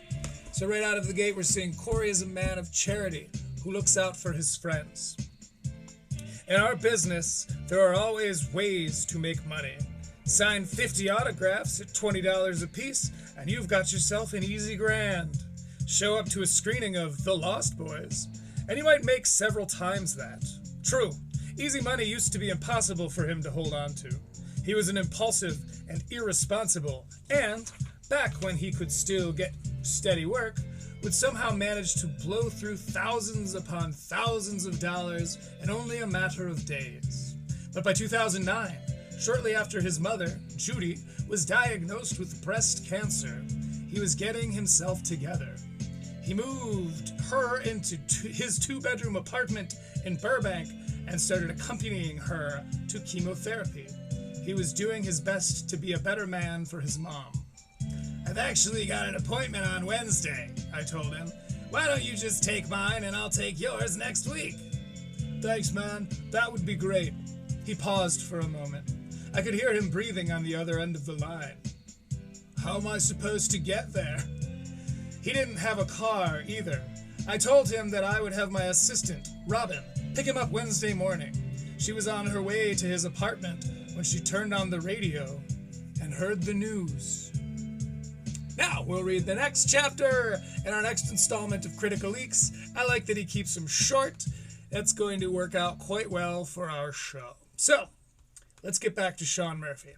It's just weird, man. There's so many, like, big Shout out Corey Feldman. issues going on. And, of course, Corey's Angels, who I wonder if he talks about them. I don't even know half of them that are going on anymore. Like, a couple months ago, He better. He's a self-described cult leader. walking down the street and saw There's a Trading Spouses Celebrity Edition with Corey Feldman. And that's all I've ever really known from him, other than the research we were doing on Corey Haim and Charlie Sheen and all that drama. And I'll tell you right now, dude fucking rules. this guy wearing this t-shirt. It said magic is for everyone, and it had the LGBTQ flag on it. I thought to myself, that's a nice t-shirt. And I started thinking about it. I was like, wait a second, is there homophobia in the magic community? It's funny. Also, like, yeah. Fantasy is a remarkably divided genre. I mean, like any genre, you know. A lot of popular fantasy would have you believe that that's not the case, but, you know, there are opposing opinions, I suppose, to just about anything. I know homophobia still exists and it's terrible, but there's probably a lot of areas of the country where it's easier to tell your family you're gay than you're a magician. Okay, that's pretty funny, I guess. Kind of shots fired at magicians. There's probably some bigoted fathers out there. It's like, hey, no gay son of mine is going to turn tricks, all right? Turn tricks. You better levitate a guy's cock in your mouth, because that's a good Christian household. And around here, it's either Adam and Eve or Adam and Steve, not Penn and Teller. Okay. Penn and Teller, famous magician. Famous gay magicians, I believe. Now, I will say, I don't think I like magic very much. I know that's rich coming from someone who looks like every Magic fan. He definitely does. And I think that's kind of what I was what I was getting at earlier when I said, like, he really seems the type to be a nerd, but also there are those guys who are just, like, built to be quite nerdy, and because of that, kind of got into being, like, sports nerds. It wouldn't surprise me if he could, like, recite a bunch of baseball stats, or was, like, very into basketball, but not, like, playing basketball, but, like, you know, the trades and the greater goings-on in the league. That would not surprise me. I don't think I like it. I'll tell you why. Magic, a little sexist when you think about it. A little sexist, yeah. Okay. Very niche, but this is what he does. He comes up with very specific points and then makes a grander, funny point for us punchlines. How fucked up is it that in America in 2025, a man can saw a woman in half, but a woman can't make a baby disappear? See, that's funny. Funny abortion joke. Very funny abortion joke. Okay, all right. See, that woman shrieked with hilarity. That's funny. Just, I think you call it hysteria when it's a chick. no, it's all right. I'm just saying those people aren't pro-life. They're anti-magic. You know what I'm saying? Another pro-life thing. Okay, this is another Akash crossover. A lot of these are just like hot button stand-up comedy 2025, 2026 issues. However, like, it's the third time, I think in order even. No, it's all right. I'm just saying those people aren't pro-life. They're anti-magic. You know what I'm saying? Because, yeah, he had, Akash had the whole bit about, like, how pro-choice was terrible branding. Because, like, they had to go up against pro-life, and if you had to choose which one you were going to support and didn't know what they were about, I made the whole point about the reasonableists, which is a reference to something. I don't remember what it was. That's fun because I could tell who's visiting from Texas, and that's fun because I could tell who's visiting from Texas. Man, I bet people who are, like, pretty open-minded and from Texas, I mean, whatever, they probably know this is a joke, but I wonder what they feel about people like Tony Hinchcliffe and the other Austinites determining Texan representation. Because, yeah, some of them are like, oh, steers and queers are coming out of, you know what I mean? Like, some of them are, you know, probably like the stereotype, but, like, I've been friends with a lot. I've gotten very close to a lot of Texans, and none of them are, like, that way. And they're not, like, from Austin. They're just, like, regular dudes who are just from Texas. So, again, you know, it's funny. People hear Michigan, they're like, ew, gross, what a gross place, or whatever. So you laugh it off, but I do wonder if there's any resentment toward Tony and the rest of the Austinites for, like, rebranding and doubling down on Texas being a bunch of, like, you know, backwards hick cowboy conservative guys, like. And because I don't know, maybe what he's talking about correlates directly to something that most people from Texas are against, but I think it's just Austin has turned them into the balloon animal. You know, Austin has kind of turned Texas into the conservative piñata, even though it's always been a red state. okay, all right. No, it's all right. I'm just saying those people aren't pro-life. They're anti-magic. You know what I'm saying? That's fun because I could tell who's visiting from Texas. Okay, because an abortion thing. Yeah. All right. And I mean, you know, stereotype exists for a reason. There are, you know, that's a pretty, especially something like abortion. It's very, you know, hot button for the conservatives. The left side, ironically. Not the Texans that I know, but the conservatives who tend to be used as Texas's iconic representation. So I was Texans I know are all, like, pretty chill. I've been in bands with them. Like, smoked a bunch of dirty Texan weed with them. thinking about this This was back in 2009, so. t-shirt, man. This magic is for everyone shirt. And yes, I'm still doing this joke. And I think it was a dig at J.K. Rowling. So if you don't know, J.K. Rowling, she wrote Harry Potter, and she doesn't like... Okay, so Just- magic is for everyone. He's saying that shirt was a dig at J.K. Rowling because J.K. Rowling is a classic, what do they call them? TERFs, trans exclusionary radical feminists. Shout out to Ty Rivera for teaching me what that means. T-shirt, man, this magic is for everyone shirt, and yes, I'm still doing this joke.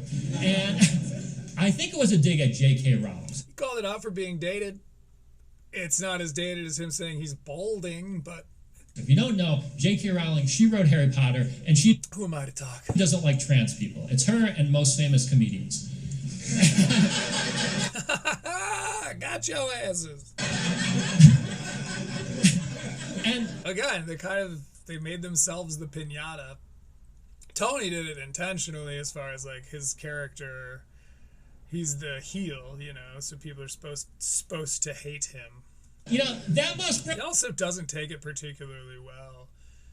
It always cracks me up because I feel like a lot of the time people don't really think it through when they're trying to be like the anti-hero, you know, bad guy with a good heart archetype. This like heel guy who everyone loves to hate.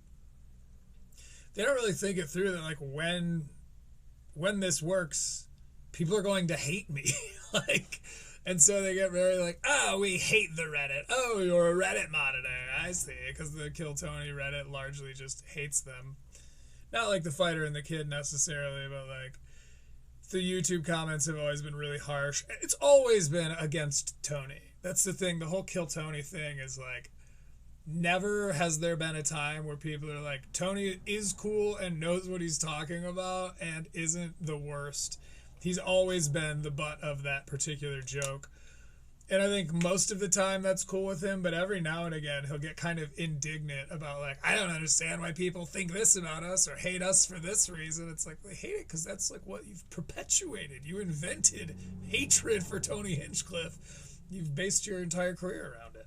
break your heart if you ever grew up liking Harry Potter.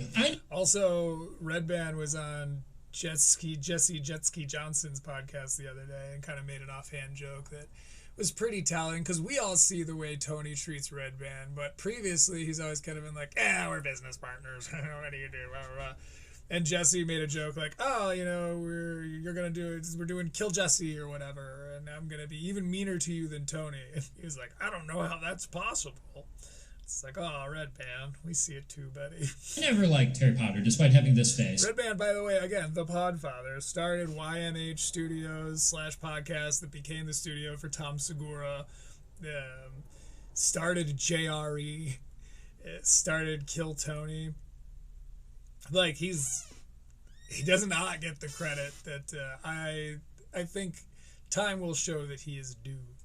He's a gross kind of a like piggy guy. That's his character. He's hateable because he's nasty and says gross stuff and likes gross things. But again, credit where it's due. The man started a good. I actually did a video on it. You should check it out. It's when he's on Hassan Ahmad's show and Hassan Ahmad and Derek, I believe, Poston.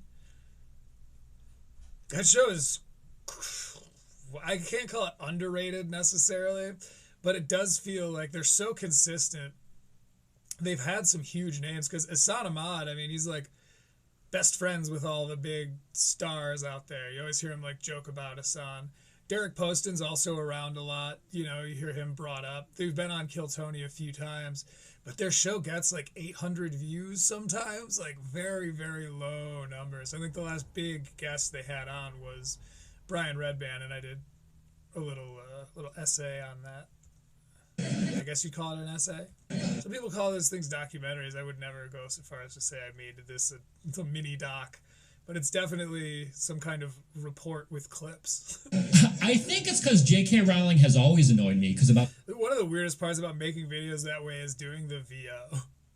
20 Because talking like this is just, you know, it's just me talking how I talk, but trying to do YouTube tone, it's like, you can listen to my videos, and it's funny because I'm like experimenting with it, and eventually you kind of just feel me go like, fuck it, I'm just going to try to talk like me.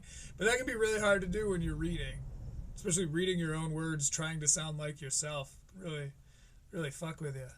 Years ago, she came out and she said that one of her characters, Dumbledore, was gay, but she didn't put it in her book. You can't do that. Well, I mean, and that's a great example of like a woke washing of fantasy, where suddenly people, myself included, I'll admit to this, I changed one of the characters in my book to be a woman because I'm like, fuck, I don't have any girls in this joint. I don't know how to write from a woman's perspective. But it was interesting because I found you can't just change he's to she's because there's, especially literarily, there's a difference in the way that the character's voice will change. You have to change the dialogue itself, kind of have to change the way people refer to them, you know, like referring to, for instance, this isn't in a direct example, but hypothetically, for instance, you know, you could say like he's bossy, but if you say she's bossy, it kind of means something a little different. So there was the woke washing of fantasy, and that was right around the time. I think this was when JK was really catching a lot of shit for being anti-trans, which she outwardly is. The cigarette and the champagne, or the cigar and the champagne glass was like an iconic fucking like right-wing W picture on X. Anyway, so Dumbledore being gay, even though it was never even kind of alluded to. I wonder if that was JK that did that. I think it happened on like one of the shows or one of the like subsidiary spin-off show stories. Like I think it was in Fantabulous Creatures and the Ways to Catch Them or whatever. You gotta catch those magical creatures. You can't get credit for thinking about doing something.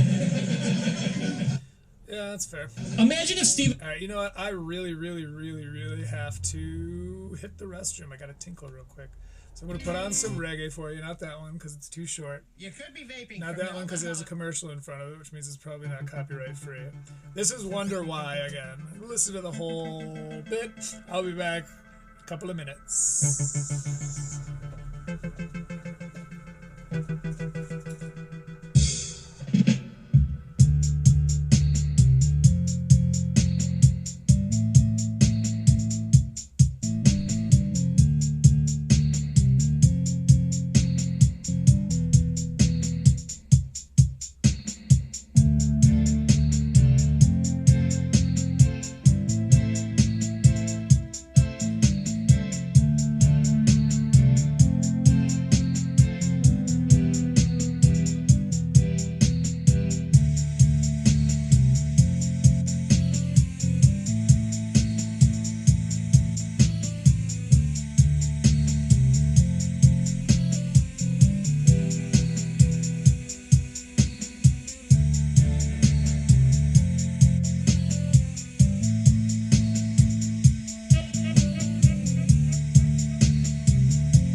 Pretty cool.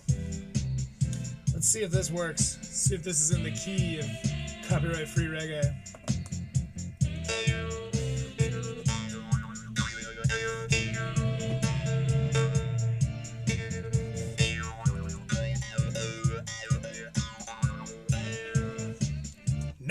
Not in that key. Anyway, back from our bathroom break. Let's check out some Shaun Murphy. We are just a little bit over halfway through this special. If you're enjoying it, consider subscribing, please, because I'm trying to get to 50 on YouTube so that I can just go live on YouTube and cut out Twitch entirely. If you are the few people / one person who watches me on Twitch, check out YouTube Critical Leaks. Yeah, I refer to the channel quite a bit, and so you can, between drops of these live shows, go back and watch some of my old stuff. Some of those videos have way more views than I would have thought. There's one that's just been slowly sneaking up. My coverage of Chris D'Elia's stand-up comedy special, which is actually like the concept behind this whole live show, where I watch them on podcasts to gain knowledge on the character and then review their actual stand-up. That's doing really well, and so is my video about Bobby Lee, and Andrew Santino on, let's say, The Price is Right. Even Steve Harvey, whatever he hosts. Spielberg was like, Anyway, go check it out. actually, the shark in Jaws was Hispanic. No, it wasn't. Let's go back a little bit. You can't get credit for thinking about doing something. Imagine if Steven Spielberg was like, actually, the shark in Jaws was Hispanic. No, it wasn't. It is the same thing. It's funny. It's a shitty thing to do to a group of people. You're just trying to get, again, woke points. I actually think that was ground zero for the Karen movement. I think that's where it started right there. And don't worry, I'm not here to shit on white ladies. I think white men, probably the worst, Karen movement. What was the basis for the Karen movement? I actually think that was ground zero. Spielberg was like, actually, the shark in Jaws was Hispanic. No, it wasn't. Okay, the shark in Jaws being Hispanic was somehow the A shitty thing to do to a group of people. Karens?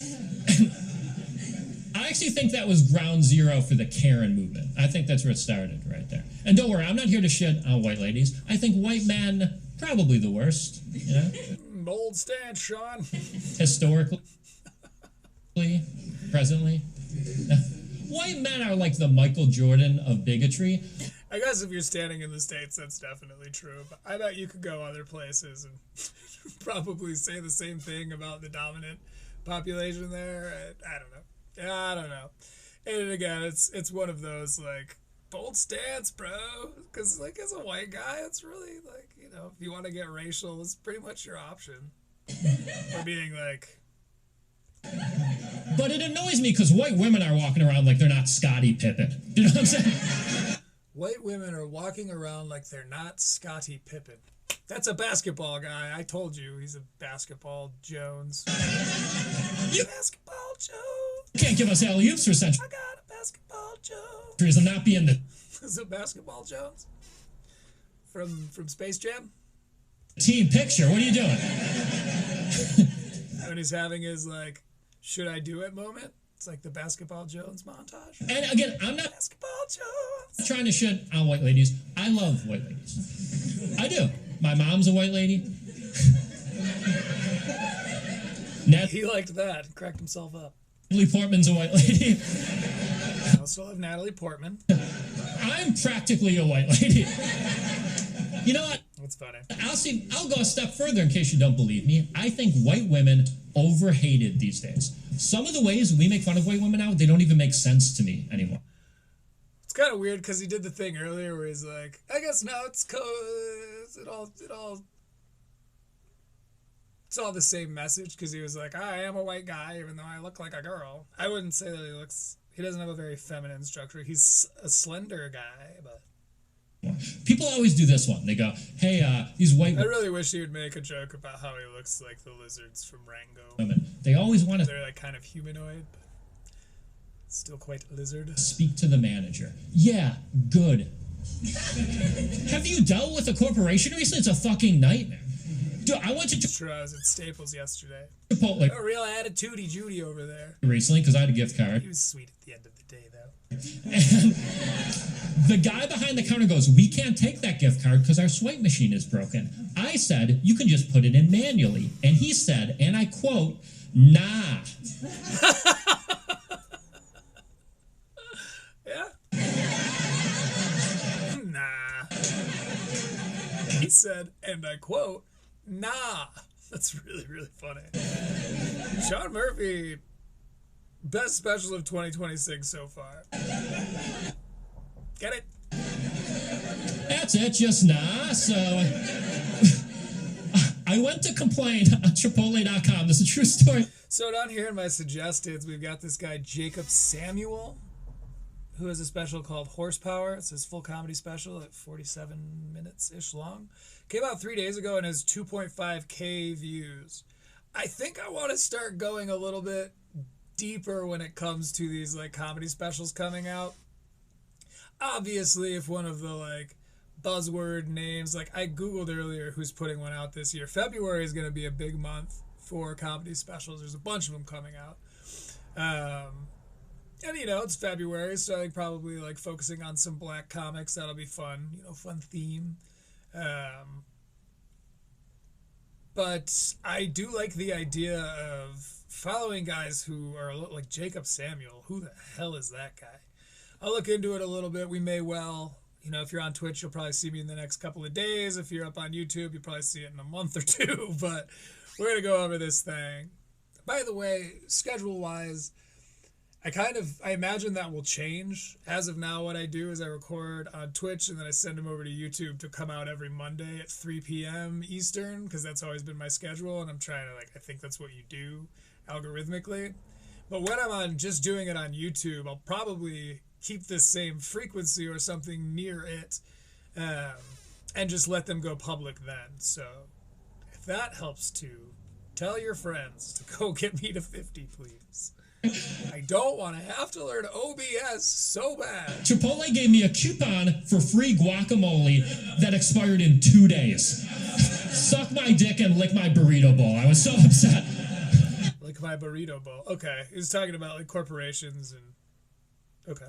But you know why they could treat me like that? Because I'm not a white lady. I don't have the powers white ladies have. Because listen, okay, he's bringing it back to white lady right on. when it comes down to it, white women are like the National Guard for keeping corporations in check, and it's about time we send in the twat team. Okay. Phonetically send in the twats would have been funnier than sending the twat team. Oh, SWAT team? Kind of a reach. I mean, do they have SWAT teams on the National Guard? Is that their thing? I'm talking your Emmas, your Mackenzies, Lindsay with an A, Lindsay with an E, Ellen DeGeneres, some of my ex-girlfriends. Is Ellen a Karen? I don't think Ellen's much of a Karen. I think she's just like got a reputation for being very mean. I'm more scared of that team than I am the Navy SEALs that killed Bin Laden, all right? So here's my idea. We start an app. We fill it with white women. Let's call it Etsy. Etsy, okay, because Etsy has got the white women over there. They're killed in the room. They loved that. But I think a big part of it is you've kind of fall under Shaun Murphy's spell. You're like, what's this old fella gonna say next? He's wilding out here. You know it is. It's like he's not nerdy clearly, but like he comes off like the nerdy friend who like has a couple of drinks and really starts opening up, and you know, you and the boys are just cracking up. You're like, oh my god, I've never heard you talk like this, Shaun Murphy. You should do this more often. Whenever a corporation fucks you over, you log into Etsy, you give the white ladies a little bit of money, they spend all day yelling at the corporation until you get your money back. It actually is a funny idea for a premise, just like callingthekarens.com. It's a win-win idea. Maybe they even have a cute little... I'll pay you $100 if you harass this person for the next hour. I feel like it's against a lot of terms of services, but unless it's taken to a very extreme level, I don't think it's illegal. Slogan. It could be. I have no idea. You know, like the only thing we're guilty of... I don't even contest these copyright claims yet. Though I do plan to start... They make it very scary. If ever it's like... I don't know. Right now they just claim it. And then I'm able to put the thing up. The only person to copyright claim and restrict me so that no one could see it was Chris DiStefano, but that's because it was via Netflix. So I can't be that mad at Chrissy D, although I do have that pinned at the top of my X. I atted him. Is Karen too much? it would work. That's it. That pissed me off because I did like a whole review. It takes hours to write those things up and then do the videos and then do the editing for the videos and then get your thumbnail. Doing those videos is so much work. I gained a new appreciation for YouTubers when I got into doing that. I spent about a year because I was writing scripts for another channel before that. I had gotten hired to do work for a channel who I'm under NDA, so I don't think I should say. But then I was like, oh, I could do this on my own, right? Like, I'm doing the scripts. That's got to be the hard part, right? What a fool I was. Another Mark Norman ad. You know, it's not really selfless if you're getting paid for it, Mark. You know, I mean, to be fair, it only has, what? Oh, it's got 22,000 views. At 0.0025 cents a click, that adds up. So we're looking at the description here. Let's see. It's Shaun Murphy's second special. Watch as he delivers apologetic takes on losing his hair. That's funny. Unapologetic is what you'd usually hear comics referred to as. So apologetic takes, losing his hair, reparations, body shaming, how white women are overhated, and more. Thanks so much for watching. He definitely wrote that himself. I respect that. If you want to throw me some money for this free special, parentheses, you don't have to, but here's my Venmo. It's Smurf 318. Oh, because Shaun Murphy, Smurf. That's kind of fun. Smurf 318. Go pay the man. I can't get this switched to digital. It's hot. I got hot money from my bet sports. Ah, shit, I can't do that joke anymore. Something funny. It's got his social medias all tagged in here. You gotta wonder who's editing these things. Because they never credit them, and I guess they're being paid to not get credit. Like, again, I was writing scripts. It's not like I'm credited on those videos. But it's just weird for me. It's just strange because I feel like that's such an important part of a special is who directs / edits it. 100% work because we'd all use it at least once in our lives. Maybe it was him. I guess it's impressive if it was him. You'd be at the airport, your flight is delayed, the gate agent is getting sassy with you. You're like, well, I just logged into Etsy and it looks like my Karen is 4 minutes away. That is pretty funny. This is a fun concept. Good way to come into his second half. Says here she's been drinking white wine since brunch. Drinking white wine since brunch is funny. She's going to be 100% honest because she's a Capricorn sun with a Leo rising. Like, I was like, I don't know what that means, but it sounds terrifying. Cancel her, cancel her. I'm like, I'm trying, but it keeps saying nah. Keeps saying nah. Okay. See, again, he's kind of the king of that quick callback. Now, if he utilizes that, I'll be even more impressed. Because him tagging his jokes that way, kind of putting a bow on it, we're going to recognize those. We'll recognize that bow, as we go on and further in his material.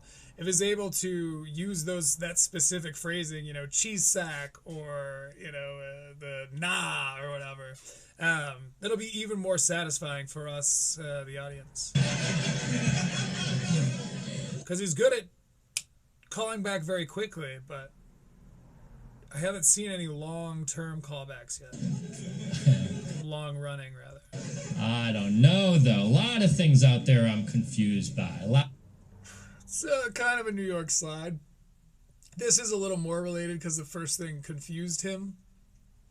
So it's a little bit clunkier of like a traditional transition, but...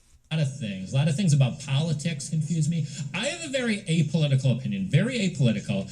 I think every goddamn American should be able to agree with what I'm about to say, and that is this. Oh boy, this is gonna be fun. I think once it's funny because usually someone winds up like this, and I am actually like bracing for impact, but I think Shaun will be able to pull this off in a funny way. He's a funny guy. Every goddamn American should be able to agree with what I'm about to say, and that is this. I think once an election is over, all the merch should go away. No t-shirts, no... All the merch should go away. That's kind of funny. Hats, no yard signs, no flags. It should all go away. These people, they're not football teams. They're public servants. They work for us. True, but like put them away for like 20 years and then bust them out. Because I used to have this shirt that I got at like Spencer's Gifts or Hot Topic or something back when I was in high school in the 2000s. They had...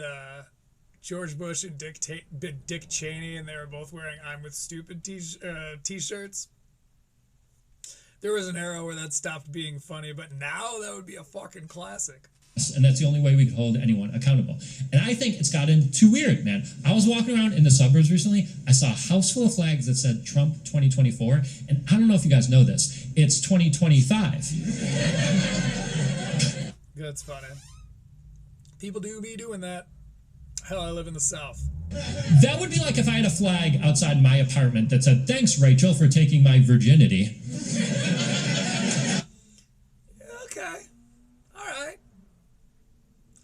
a cartoonish writing style, so I buy this. My friends would be like, Shaun, that happened back in November. See? Every time I go to call him out, every time I'm unsure about, like, all right, that was mid, he pulls it out, pulls it off. I guess those two expressions are interchangeable, by the way. I always thought Jeff Probst was misspeaking when he said, and Team Zulu pulls it out. It's like, isn't pulling it out something different? Congratulations. Turns out, no. Either case constitutes a win. But you gotta move on. This can't be your whole thing now. It's sad. It's a very interesting time out there, you know. It's often said there are 3 things you should not talk about in a polite conversation. Those are sex, politics, and religion. Interesting. I didn't know sex was in there. Explains a lot. But I'm going to be honest with you guys. Those are the only 3 things I want to talk about. How awesome would it It's funny because he hasn't brought up any of that stuff yet. be if on Thanksgiving your Aunt Linda was like, He was saving the heat for the second half. I have an announcement. I like Bernie Sanders. I still masturbate and there's no God. You'd be like, God damn. Turn off the football game. We got a show in the kitchen. I don't know, man. Everything's so politicized these See, he's a sports nerd. days. I kind of Not nerd, just a sports guy. like when you meet someone and you can't tell where they align politically. Like, it's different. It's fun. I was in Florida recently. I saw a guy in drag holding an AK-47. That rules. I was like, wow, both sides are scared of you. That's crazy. Rock and roll. It's terrible what they're doing to those drag queens, though. People, they're out there. They're saying drag queens are hurting kids. And I don't think that's true. I think it's a lie. I think it's a grift. And you can tell it's a lie because people that hate drag queens don't also hate priests. People that hate drag queens don't also hate priests. Oh, right. Yeah, okay. And priests with the kids and stuff. And listen, I'm not trying to be mean to Catholic people at all, okay? I went to Catholic schools, got a good Catholic education. Oh. If it wasn't for my Catholic education, would I be up here making 32 grand a year?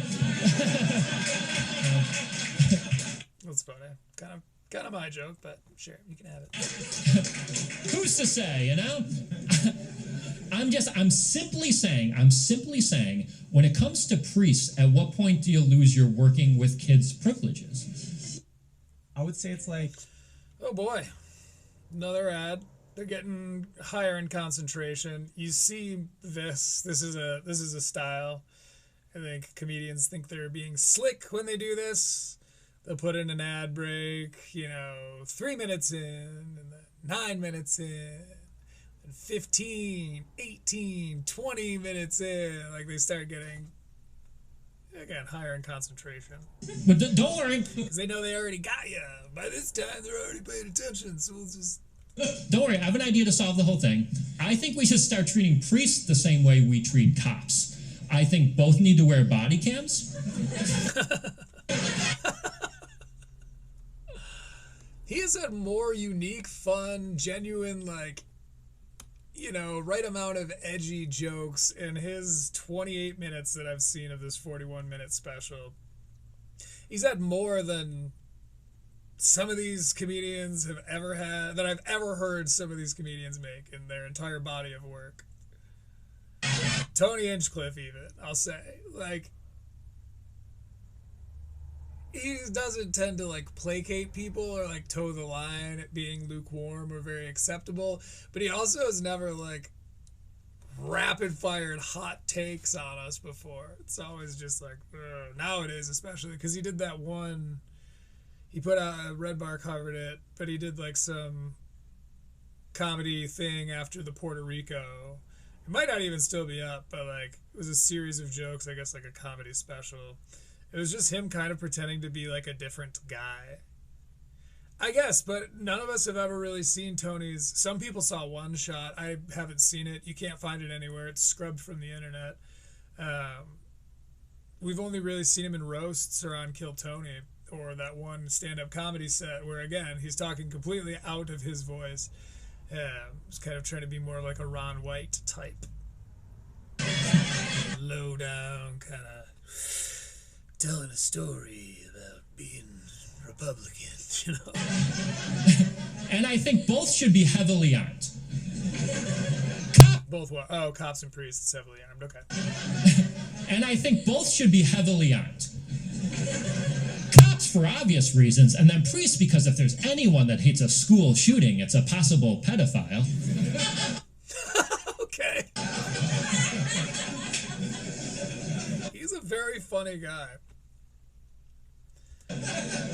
Who would you rather have protect your kids than someone who's trying? He seems like the kind of comedian to me that would do very well in a writer's room. Like he can help punch up other people's, takes.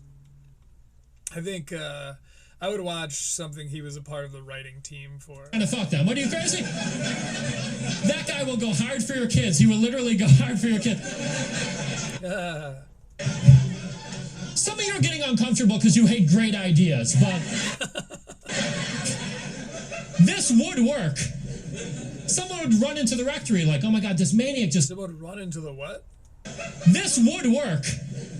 Someone would run into the rectory like, oh my god. The rectory? Is that like a Catholic thing? This maniac just came in with a gun. He took little Jimmy hostage. The priest is like, little Jimmy with the good ass?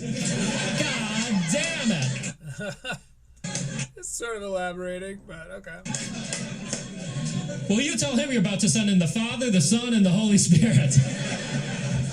Kind of did like Father, the Son, and the Holy Spirit. Okay.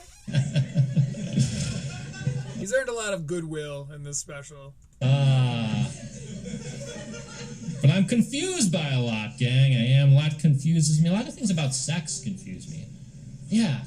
It's so funny. We have to look up Mark Norman's special and compare it to Shaun Murphy's. Good on Mark for trying to help pull this guy up. I genuinely mean that. I think he is a truly funny comedian, and I hope we start to see more of him, and I hope he stays the same. I don't know, because never change, bro. Sex is so goddamn important. Used the mic stand and went, goddamn important. But saying important bothers me. It's important with a T. We never learn anything about it. Also, I say 100 instead of 100, so we're all white trash. As a kid, we learned such dumb shit in school. In school, I learned how to make a paper mache volcano. Who gives a shit? Okay. It would have been way more helpful if the science teacher was like, all right, here's 3 things I do to make my wife come. Okay. Okay.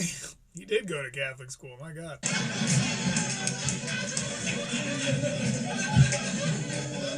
Mr. Grocki has some good ideas. I didn't learn how to please a woman, but I'm sure if a volcano had a clit, I would have spent all 8th grade looking for it. Okay. I don't know. And you probably noticed I get a little gun shy around these types of topics because it's so easy to get fucking cringed way out by it. The little guy like Shaun talking about it cracks me up. I don't think that he's barred from breaching sexual topics at all, but like this, him talking about volcano. If a volcano had a clit, I would have spent all 8th grade looking for it. He kind of did this with a microphone. His stage presence is good, I'll give him that. I don't love that joke. It's crazy, man. I went to a Catholic grade school and a Catholic high school. Oh, right. Okay, so a lot of this stuff that's like, whoa, you said that would have been insane. It, in his mind, is incredibly edgy because being raised Catholic, you've got that like sexual Catholic guilt thing. Classes there called sex education. They did not educate me on sex. It's so crazy that this is what he's talking about now. They told me sex exists and that's it. Imagine if other classes were like that. That's why the concept of a volcano having a like, oh crazy.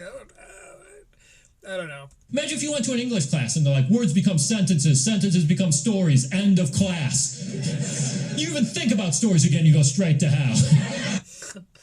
The timing is uncanny. Gotta give it to me there. And if you're always writing your own stories, you could go blind. It's like, why is this a class? It's funny. Kind of specific to Catholic, Catholic stuff, but I want sex education to be better because I don't want the next generation of men going through what I went through. You know, it's a lot of trial and error. You'd be with a woman, she'd be like, just so you know, I didn't finish. I was like, well, if you want, I could dump some baking soda and vinegar down there. Okay, I see. So he wants schools to start teaching something different in sex ed, I guess. All right. Okay. You know, we're 31 out of 41 minutes, so maybe this is a little bit of his filler, kind of. Or maybe it's, I guess, writing-wise, if I'm looking at it objectively, it holds up to the rest of his material. I just don't like this subject matter. I learned in school that makes holes explode. Do we all get it? Okay. Learned in school it makes holes explode. Okay. It's a nice little joke about a flaming pussy, which was also my nickname in high school. There it is. Okay. You know what? You know who borrows from him a little bit stylistically is Joe List. Joe List carries himself like he's a Shaun Murphy, but he's like 1 degree less nerdy looking. Like, oh, it was my nickname in high school. That just seems very much like a Joe List style joke to me, but we've caught Joe, not on this show, but like the internet has caught Joe borrowing from other people, even on the regs. He was doing the like, I'm gay thing, and Louis J. Gomez, I think, called him out and was like, isn't that Mark Norman's bit? And he's like, well, I mean, it's our bit. And then he never made that joke again. So, you know, he subconsciously borrows a little bit, and I think he's probably spent a lot of time around Shaun Murphy. We're New York guys. Comedy seller fellas. I don't know. When it comes to sex, I always feel behind the times when it comes to sex. That's just a weird statement. Yeah. When it comes to sex, I feel like I'm the kid in high school who learned about the cool band too late. Does that make sense? You know, like I show up at the lunch table, like, guys, I really like Blink-182. I'm super into the song I Miss You. Listen to that cool new band Radiohead. You guys want to talk about Radiohead? And they're like, Radiohead, we're eating ass. Oh, my apologies. He keeps throwing these stories from like what, you know, when I was in high school, or like these make-em-ups about him being in high school, but that era keeps changing. Like from Ask Jeeves to Eat Ass, that's like 25 years of time. Looks like I brought a knife to a gunfight here. Sex is so goofy nowadays. I used to get made fun of for not having sex, and now I get made fun of for just having sex. My friends Okay. are like, you just had missionary sex last night? Aw, man, you gotta flick her taint and gargle her pee. No. Ugh. I hate to do it, but listen to the way he kind of flat tires over this phrasing. Had missionary sex last night? Aw, man, you gotta flick her taint and gargle her pee. Gargle her pee. No, I don't. No. Flick her taint and gargle her pee. Okay. See what I mean? There's kind of like there's a disconnect there. He doesn't feel super comfortable or well versed in talking about this stuff, which this would be uncomfortable anyway, but I don't know. And you know who I blame? Gargle pee. Is this website, urbandictionary.com. But again, if I'm sitting here making fun of the way you said something, the thing you said is probably pretty sound. Writing-wise. Hate this website. In my opinion. For those of you who don't know, all they do at this website is they take a noun, they make it a verb, and then they write a gross definition with the word come in it. They take a noun with a verb. What? urbandictionary.com. Okay, Urban Dictionary joke. Here we go. Hate this website. For those I hate this website. of you who don't know, all they do at this website is they take a noun, they make it a verb, and then they write a gross definition with They take a noun, they take a person, place, or thing, they make it a verb, an action, and then the word come in it. put the word come in it. Okay. That's a pretty accurate description. Urban Dictionary, like, I feel like has long since been, no, that's really, I think, just for me and mine. Because I'll be in word arguments with people, and they'll pull up a definition. I'm like, what is that on? And they're like, urbandictionary.com. And then I never respect them again. That's the entire website, and young It's not Webster Merriam's. Get the fuck out of here. dudes love it. Every time I'm around young dudes, I always hear about it. Like, bro, you ever headphone someone? That's when you come in someone's ear. No. Doesn't this feel very like this is clearly a Catholic, someone that went to Catholic school? Because I don't know, just maybe the line. It's not even. That's not me trying to insult people who went to Catholic school. I have friends that went to Catholic school. But it is me pointing out the difference at the kind of thing that was talked about at the lunch table. Because we got a lot of us who went to just trashy public school. We got a lot of this out of our system while we were corn detasseling, while we were at the lunch table. You know what I mean? Like this, that's the era where, for lack of a better term, normal kids get this stuff out of their system. They work through all this, like headphoning. What? All these sexual acts with crazy names. It's like, yeah, you figure that out by the time you're 15. You know, but they're on a little bit different of a trajectory with regards to like their nastiness, their education in what's nasty. No, it's not. Headphoning. Every time I'm around young dudes, I always hear about it. Like, bro, you ever headphone someone? Every time he's around young dudes, God, you need to be a fly on the wall. Shaun Murphy hanging out with a bunch of 22-year-old Zoomers. That's when you come in someone's ear. No, it's not. No one does these dumb things where you like come on someone then hit him with a... Right, that's what I'm saying. Like, donkey punch. It's like, okay, it's not like a thing that people do. It's like a crazy name for a sexual act that a bunch of idiot teen boys made up. That's what I mean, like, what he's getting into. And again, this is not a remark on the quality of his work. It's a remark on the subject matter and the sort of upbringing which would lead an adult man to be still talking about this stuff. And again, maybe it's just me and mine, but like I don't headphoning, really? Coming in somebody's ear. No, that's 12-year-old shit. Panini Not when you're at a Catholic school. maker. Well, if you hook up with a tall girl and you punch her in a boob, that's a giraffe slap. Shut up. See, okay, he's kind of making things up a little bit here. No one's doing a GS. Get out of my face. A GS, that's kind of Dane Cook with a beanie. You know what I mean? Like calling something by its acronym as though it's like a colloquialism that everybody knows. That's Dane Cook, bro. I will say, if you're a man, I always found it very helpful to have a woman you could talk to about sex. Like, it Okay. gives you a different perspective, good or bad. Like, You do you? Spend a lot of time hanging out with women, do you? Your whole life? I remember one time I was talking to a friend. Again, he's not a nerd. He looks like a nerd, and that's a big factor in all of this, but all right. And she told me she had sex with a member of the New York Giants, but she didn't want to tell me who it was because she didn't want to brag. Okay.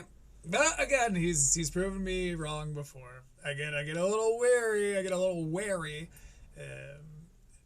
during this part of his jokes, and then he's pretty consistently brought me back in. Wild. She doesn't want to brag. Want to tell me who it was because she didn't want to brag. Wild. I would brag about having sex with a woman who owned a Giants jersey. Okay. Men be all, women be all, that kind of thing. One time I... Which is obviously a classic, but like, if you think about the first guy ever to do stand-up comedy in a cave somewhere, like, women be all, but men be all, walk. bragged about having sex. I didn't even have sex. That's how different me and this lady. I do. See how they're loading them up now? Really starting to just cram a bunch of ads into it. That's the greediness of a Normand. And by the way, if I It's a Norman's greed. ever had sex with a famous person, I would be so annoying. You gotta be careful with that last name and throwing, or with people using people's last names and saying that's a Norman's greed, because depending on what suffix it ends in, you might come off a little bit anti-something or another. I would talk about it all the time. It would be the only thing anyone knows about me. My intro on the show tonight would have been, you might recognize this next comic from having sex with Snooki. Snooki reference. All right, we'll take it. Little Jersey Shore throwback. Actually, I think it's still going on. It was the Two Bears Winter Bears thing where they were talking about Christy Stefano was going to go do a roast of the Jersey Shore cast. I think they're all like still alive and still doing stuff. There might even still be a show. I don't know. In a perfect world, my headstone would say, Let's look, just for fun, just because, you know, we're here to educate. When was Jersey Shore on? Okay, so it looks like it ended in like 2012. They're just still iconic reality TV stars. here like Fair, and that, I mean, that's a long time to be doing reality TV. 2009 to 2012. Not really, but they're, you know, they're locked into our culture for sure. I know who Snooki is after all. Shaun Murphy, he fucked Flo from Progressive. You know what I'm saying? There's just so much about sex from the woman's point of view I didn't know. Like, fellas, Oh boy, did you know this? I didn't know. Tell me, Shaun. The average depth of a vagina is Oh god. I was afraid the second half was going to be stuff like this. Okay. no, like fellas, did you know this? The average depth of a vagina is 3.5 inches, which first of all, nice. Okay. It's funny, you know, it's kind of at his expense. Second of all, if that's true, where does my extra inch go? Math joke. What's back there, Narnia? What's going on? Ugh. Now, fellas, here's the thing that really confused me. He's kind of big hands for his little body. And I It's even more Rangonian. don't know if any of you guys knew this, but apparently when a vibrator's battery dies, I love when he flat tires on these, like, touchy subjects. Vibrators? I don't know if any of you guys knew this, but apparently when a vibrator's battery Vibrators? dies, it doesn't even apologize. Okay. Isn't that crazy? Even men have figured out that Even the crowd's cooling on this stuff a little bit. maneuver. When a vibrator dies, there should be a little speaker inside that's like, I am so sorry, this has never happened before. Because erectile dysfunction. It's not you, I'm just so stressed from work. Okay. You guys liked it more than they did on Shark Tank, I'll tell you that much. Oh, because, like, he pitched the joke. All right. But things are going all right for me. Started dating someone, that's exciting. That's funny. Yeah, I got him the New York slide. And I'm done with that joke. Here, you know, a little thing I'm going to talk about here is the introduction, blah, blah, blah, blah, blah. Whatever. It's a style. If you're holding the mic like this, it comes pretty natural stylistically. Dating, she's got, okay, all right. Yeah, that really makes me feel like a Make-A-Wish kid now, but I appreciate it. A lot of you didn't think I had it in me. Didn't have what in him? She's got, okay, all right. Things are going all right for me. Started dating someone, that's exciting. He's married. Right? He was going to the wife in Connecticut, and we just... Okay, all right. Yeah, We want to talk about dated material. that really makes me feel like a Make-A-Wish kid now, but I appreciate it. A lot of you didn't think I had it in me. She's great. Very thankful to be off the dating apps, though. Did not like those. A lot of cliches Okay, so that was a segue into Tinder jokes. on the dating apps. I remember seeing a lot of Cliches. Ooh. women that said they were a nerd at heart, which makes me think you're just not a nerd. No He's talking about nerd stuff. Maybe he is a nerd. guy ever says they have a horse cock at heart. Do you know what I'm saying? Maybe they should. Just say the thing that you are. And you meet too many weird people on these dating apps. One time, I was on this one. It looks like we're coming into his closer here, because these little subjects tend to last, you know, right around 2 to 7 minutes each. So we're at 35:29 of 41:10. So let's see how Shaun Murphy brings it in for a landing. Woman, and she goes, hey, I'm looking to have some casual fun with men. So I message her back, wait, did you mean man or men? Ha ha ha ha ha. Okay. And she goes, no, I meant men. I'm looking to have a couple of bisexual threesomes. And I was like, lady, look at me. I've barely had 3 twosomes. 3. Okay. He is a nerd. That's a lot of math. I'm not ready to play on the expert difficulty level. Imagine wanting a 3-person fuck fest, seeing a picture of me and be like, that guy's in for sure. Okay. He does kind of look like a young Greg Fitzgerald, who I believe is a sex guy. That dork who looks like he's According to reports. barely had sex, he's gonna want 2 different sets of genitals at the same time. He looks like he could suck a dick and flick a bean. Let's get him sucking and flicking. Ooh, see what I mean? This is lunch table stuff. And listen, But I don't hold it against him. And performance-wise, he's still holding it together. It's just not my bag, and it's been quite a while that he's been on this stuff. I don't want to go too anti-dating apps either. It does, though. It really does have that, like, my little brother had too much sugar on New Year's and is saying some wild shit now vibe. A lot of young people these days, they go anti-dating apps. Like, oh, I just want Like, I didn't know you knew that. What the fuck, little dude? to meet someone the old-fashioned way. What a spoiled, privileged thing to say that is. Your parents grew up knowing. Go back. A lot of young people these days, they go anti-dating apps. Like, oh, I just want to meet someone the old-fashioned way. Okay, so like a Zoomer anti-millennial thing. What a Millennials, it's obviously that was our bag. spoiled, privileged thing to say that is. Your parents grew up knowing 8 people. They had to marry one of them. Our parents, maybe, I don't know. No, they didn't. Who? Where? What parents are you referring to? Because even small towns in America.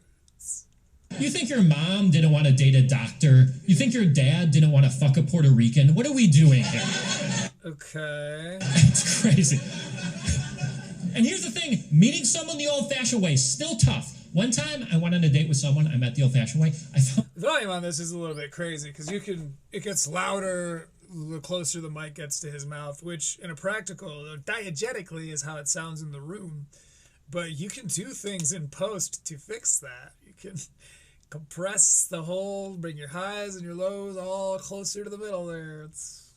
out during. But like we've talked about before, I mean, any kind of sound engineering or mixing and mastering, it is underestimated how hard that stuff really truly is and what an art it actually is.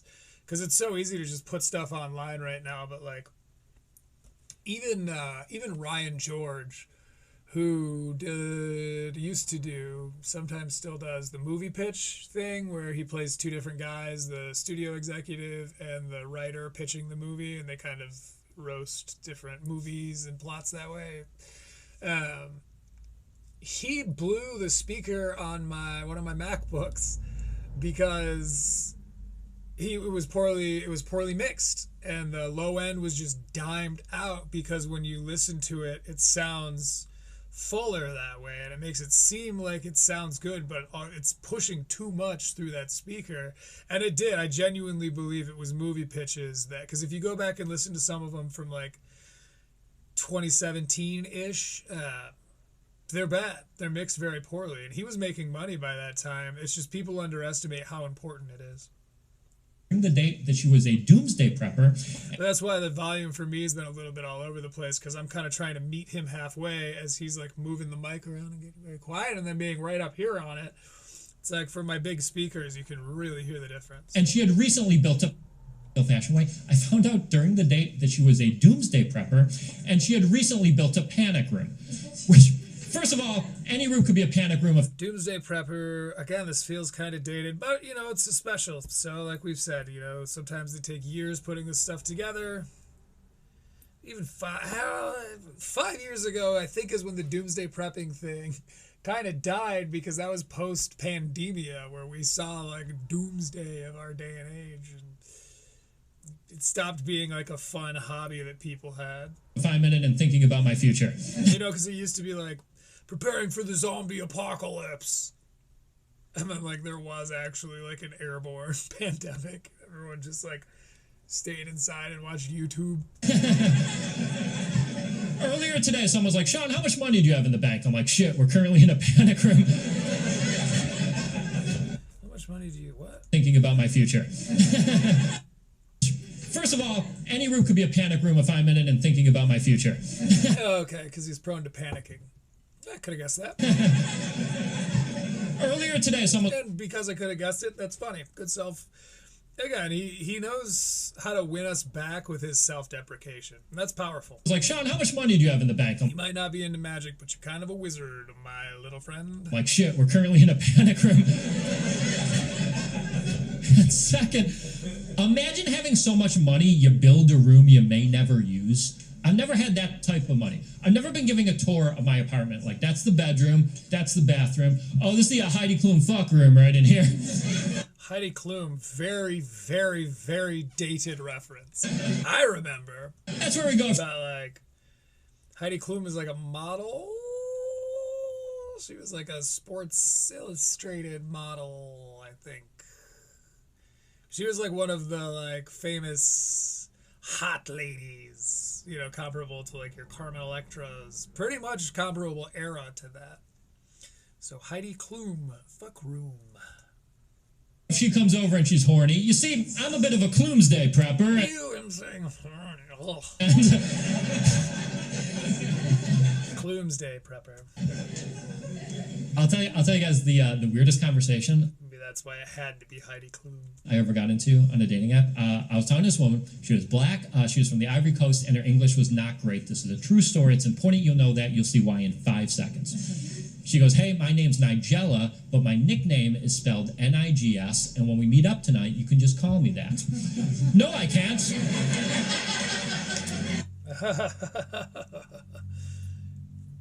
He said it's a true story. All right. I can't and I won't. I felt crazy. I felt like I was on a new reality show called To Catch a Racist. Right, but this is a Monopoly guy. It's a ridiculous concept that we have to take your word for. She's like, to hell with dinner and movie. Why don't you come to my place? We'll hang out. We can play a game of who can shout my nickname the loudest. No. Okay. I'm not falling for that. Not again. Again, okay. All right. Got it cheap. I'm not falling for that. Not again. It's so very throwaway. It's a street joke level throwaway. Yeah, didn't like... He's got 3 minutes left. We're at 38-12 out of 41-10. I wonder what he's going to do at this time.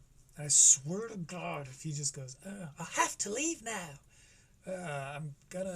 It's gonna cost him points. those dating apps. So I will say this, Sticking the landing is such a crucial part of these specials I'm finding. last time I was on Tinder, I saw a woman with the best bio I've ever seen in my life. It was 4 words. Because it's like they stop writing when they get to the end of the last joke.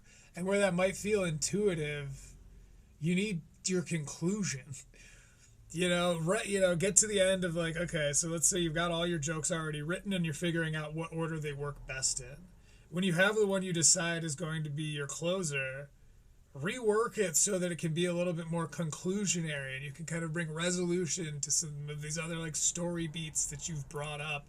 Even if it's as cheap as like a callback that touches on a few different things you talked about, like it still feels more satisfying as an audience to have that suspense and resolution versus just the like, wow, he's so cool he didn't care enough to finish writing. Words long. It just said, no thin dicks, please. Okay, so this is long story thin, I It guess. was 4 words long. It just, woman with the best We're going back. bio I've ever seen So this woman on a dating app had the best bio he'd ever seen. in my life. It was 4 words long. It just said, no thin dicks, please. Which, yeah, first of all, points for politeness. Yeah, that's fine. Second of all, I felt so bad for this woman because it seemed like she was at the end of her rope. So to speak. Her very, very thin rope. Like, she keeps finding men, they have great chemistry, and then she takes off his pants, and wouldn't you know it, another fucking noodle boy. Noodle boy, okay. Long guy. That must be annoying. So, long story thin. Yeah, okay, he said it. Oh, it's the titular line. I had to swipe no. Okay. Yeah, I have a very thin dick. Okay. I think we've heard thin dick stuff before. You know, there's the Big Mike classic, like, I'm a long guy coverage from Red Bar. There's, who else does skinny dick stuff? I've heard skinny dick jokes. Okay. I do. My dick looks like me, but with more hair and smaller glasses. Does that make sense? My dick looks like me, but with... My dick looks like me, but with more hair and smaller glasses. Okay, that's funny. Makes sense? Again, very cartoonish. He has a big imagination. I like that about him. He uses it. He utilizes it in a way that endears him to me. My dick looks like Bob Barker's microphone. That's an old call. That's like an old reference, but a classic if you get it. Bob Barker used to use like the 70s microphone that had like the long straw and then like the little box. I don't know microphones well enough to know what it's called. My buddy would. Less of a joke and more of a public service announcement at this point. That's why I didn't meet anyone on Tinder. I was like, hey, I'm looking for a gal with a deep but thin vagina. Do they make those?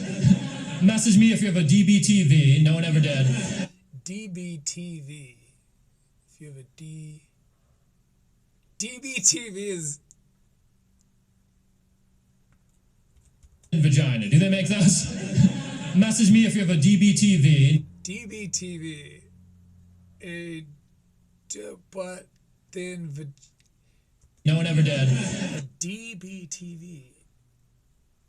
I think he might have fucked that acronym up. Announcement at this point. That's why I didn't meet anyone on Tinder. I was like, hey, I'm looking for a gal with a deep but thin vagina. Do they make those? Deep but thin vagina. Okay, DBTV. That's good acronym work. Message me if you have a DBTV. No one ever did. That's funnier than his first acronym joke. Because the other acronym joke was way more like, had big B&E vibes. This was clever. I like acronyms though. So. And joke's on them because it's Thin Dick Summer. Just say Thin Dick Summer like Brad Summer. Right, hot girls had their chance. Now it's the season of the Straw Boys, baby. Season of the Straw Boys. Okay. See again, very Joe List in his act out, and I think Joe List is borrowing from Shaun Murphy. I think Akash may be accidentally borrowing from Shaun Murphy. He feels like one of those guys that like isn't getting the credit he deserves, and that's why some of the comedians are really looking out for him. But Norman and List are very close. They have a show, Tuesdays with Stories, together. So like, we know List has been exposed to Shaun Murphy. It seems like he could be biting a little bit. Joe List is also a funny writer, but some of his mannerisms are a little bit Murphian. Anyone here have a thin dick before I get going? Sort of scanning the crowd. Never gets a response. Must be a room full of thickies. All right, good job. Room full of thickies, okay. Well done. He's got 20 seconds. What's he gonna... no, he has a minute, 20 seconds. What's he gonna do with it? I can see yours from here. Thickies, okay. I tell you what, I think the thin dick community needs to be less ashamed. I do, because a lot of women don't want a thick dick, and I'm sure a bunch of them are lying to me. A thick dick seems like a young vagina's game. A thick dick seems like a young vagina. Boy, he really just leaned into the sex stuff right around the halfway mark. Fucking Beth Stelling did the same thing. It wasn't like sex stuff, but it was like girl stuff. I don't really know why they do this. I guess because they have it. They know that they've learned that if they lead with it, it'll turn people off. So they pull you in with some clever writing and fun techniques, and then they're like, bleh, stuff that's gonna make you feel gross. Women in their 20s always talk about having their backs blown out. But women in their 40s already have bad backs. Okay. I'm not saying a thin dick will cure scoliosis, but we're going to make it come and you won't be sore in the morning. And that's the thin dick guarantee. All right. All right. Shaun Murphy, thanks for coming out. I appreciate it. See, that's an ending. If nothing else, it's an ending. He's not joking about how he doesn't have an ending. You know, wasn't my favorite. Didn't exactly stick the landing, but like, at least this has a conclusion. He reintroduces himself and he gets the fuck out. That's better than being like, I have to leave now. That will always be my epitome of a cop-out conclusion. Thin deck guarantee. All right, I've been Shaun Murphy. Thanks for coming out. I appreciate it. Thank you. And what, the next 40 seconds, they're just music and credits? Credits for who? Let's see if we can find out who edited this before we do our summary thoughts. Written and performed by Shaun Murphy. Directed by Mike Lavin. So keep an eye out for him. Mike Lavin. Produced by Three Nuts Studios. Liz Furiati. Oh, Liz Furiati got a fucking... That's why she gave him the spot. This must be Liz from the Comedy Cellar, Liz. Oh, Liz, you demanded a producer's credit? Liz Furiati. Directors of photography. Now, they did a good job. John Sheridan, Jason Nower. Edited and colored by John Sheridan, who did a damn good job. Kept it very lively. Sound recorder, Edward O'Connor. Well, you got the sound recorded. Sound mixer, Kevy Marr. Bad. You did a bad job, Kevy. Don't love your name. Song Electric Guitar Loops, Smokin' Acoustic Drums by Artlist Original. Artlist Original? Really, dude? You don't know any musicians you could have got? You just went to some fucking bullshit online generic music list? What the hell is that? Are you listening to just royalty-free stuff because you're too poor to actually pay for music? Who can relate to that? You disgust us all. All right. Shaun Murphy very, very, very pleasantly surprised me. I'm shocked by how much I enjoyed that special. Especially because I'd never heard of him previous to him showing up on We Might Be Drunk. It was just, I was looking for a special to cover, and he happened to be promoting his. I'll even give a round of applause. Not everybody gets that round of applause, Shaun. Really, really strong writing in the sense that it kept me guessing. I knew he was going to go for a groan. You know, there were times where I knew it was ending in a groan, but I didn't know, like, where that groan was coming from or what it was going to be. I think he did a great job of, again, keeping me on my toes, making it so that at no point was I, like, I was never able to guess his punchlines. And as we've seen, there was Akash. I kept being right. I kept pausing, saying what I thought, how I thought he was going to end it, and that would be how he ended it. Shaun didn't do any of that. I think I don't know how long he's been around for, but it seems to me like he has really inspired a lot of the comedians that we see around nowadays. The Joe Lists, Akash. I mean, him and Akash had some very similar material right around the, like, 2/3 mark-ish.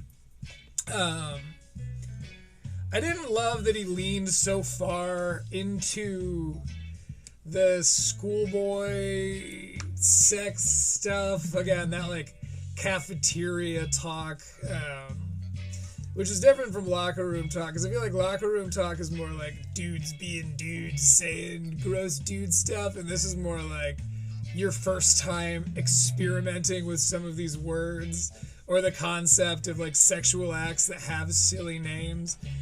Not a huge negative, not a huge, demerit, but did cost him a little bit on the EEC scale. Just because I think he's more inventive than that. And I think he got too locked into that tailspin of sexual jokes and that kind of thing, saying words, Not to say that I didn't laugh at all. I liked the deep but thin V thing. The DBTV was very funny. Anyway, as far as an EEC score is concerned, I give it a, drumroll please, 7.5! 75% good. That's a passing grade. When I was in school, I'd kill for a 7.5. Anyway, I hope you guys had as good a time as I always seem to when I'm doing this. We got to read some choreography. That was fun. We'll get to chapter 2 next time. But this has been Critical Leaks. And in the meantime, be nice.